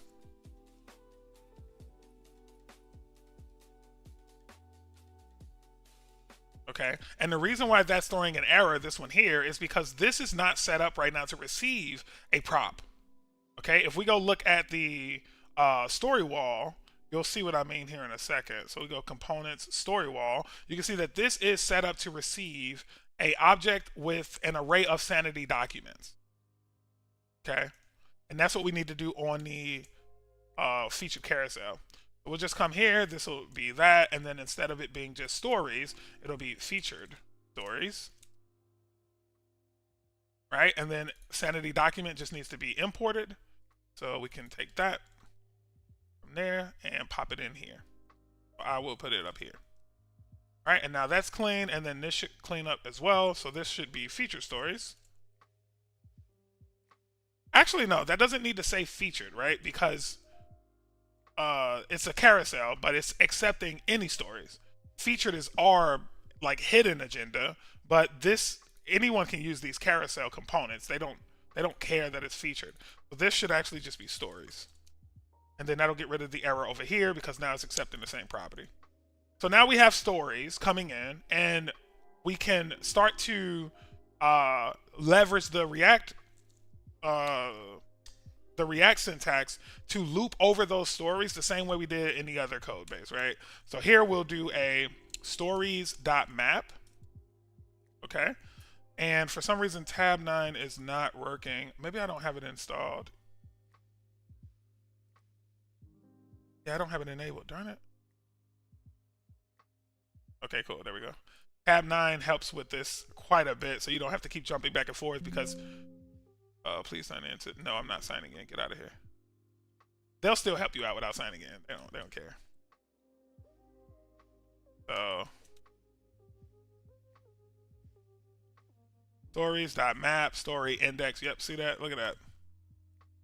Story index. No, it's not that. It's that. And that needs the closing of the map. There we go. And then now this is like return. And then it could be like, yeah, it could be that, right? So it's really going to be this though. Carousel content is the parent. Wait, hang on. I did that in a weird place. Okay, so there is carousel, and then there's carousel content, and then the images are all that repeats. Okay, cool. So I'll take one of these for myself, and then I'll get rid of the other ones. And then now here's where I'll say my stories.map index. Yep, that's right. And then I'll do that, and then I'll put the closing map there, and then I'll do return. Oh, we don't want to steal that, not this time at least. And then I'm going to pop this in there, and then that should get rid of all of our errors. but now we're on the hook for actually passing the imagery, right? So we need to go take a page out of our story wall. We need that image builder, the URL builder. So we need both of these, right? Wait, why am I doing client here? Oh, client is used for the actual image. So I need all of this then. Okay. And then come back here. At the top of our carousel page, we can import all of that good greatness again. We need the create client method from here as well. Where's story wall? Here it is. And there's a better way to do this too, because we're not going to want to do this every time we need images in one of our components. We're going to want to make it so that there's one component that if you include it, it includes all this for you. So we'll have to do some optimization there, where this is like a utility probably inside of our share components, or maybe inside of one of our util methods. I don't know yet, but yeah, we'll figure that out. But yeah, this is moot right now. This is kind of overkill. All right, let's go back to story wall. Let's steal one of the featured image examples. So now here we have our featured image example, and we can say that we want the stories here. Instead of it just being story, I'm not even going to pass the index. I'm not going to use it. Instead of it just being story, I want this to be underscore ID and featured media. Okay. And now for my first carousel item, I now need a key. This is just some React craziness that they require.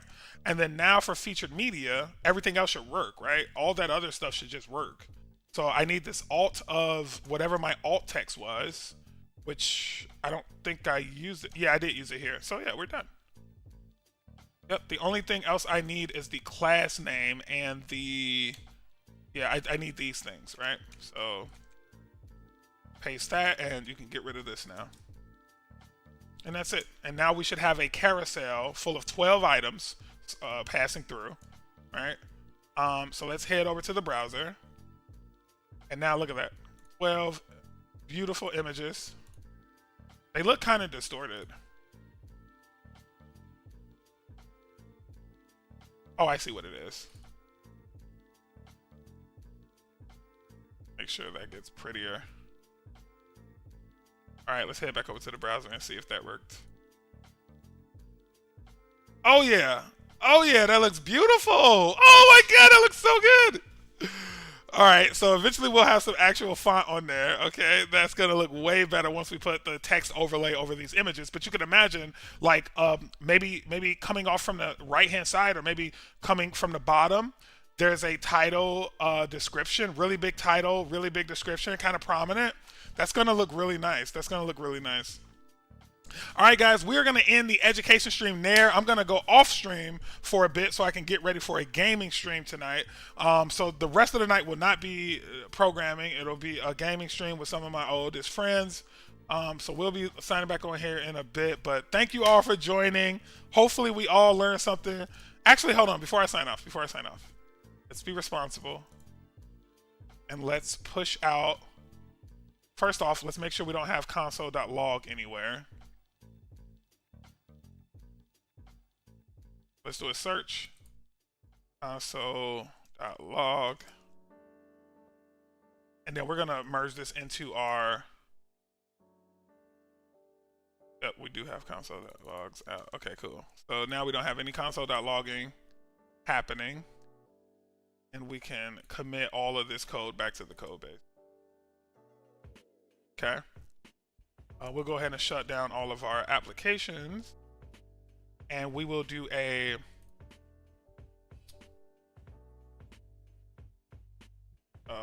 trnd_jnkee. I don't like doing it that way. I'll do a git commit -m trnd_jnkee-8 adds dynamic items to homepage carousel.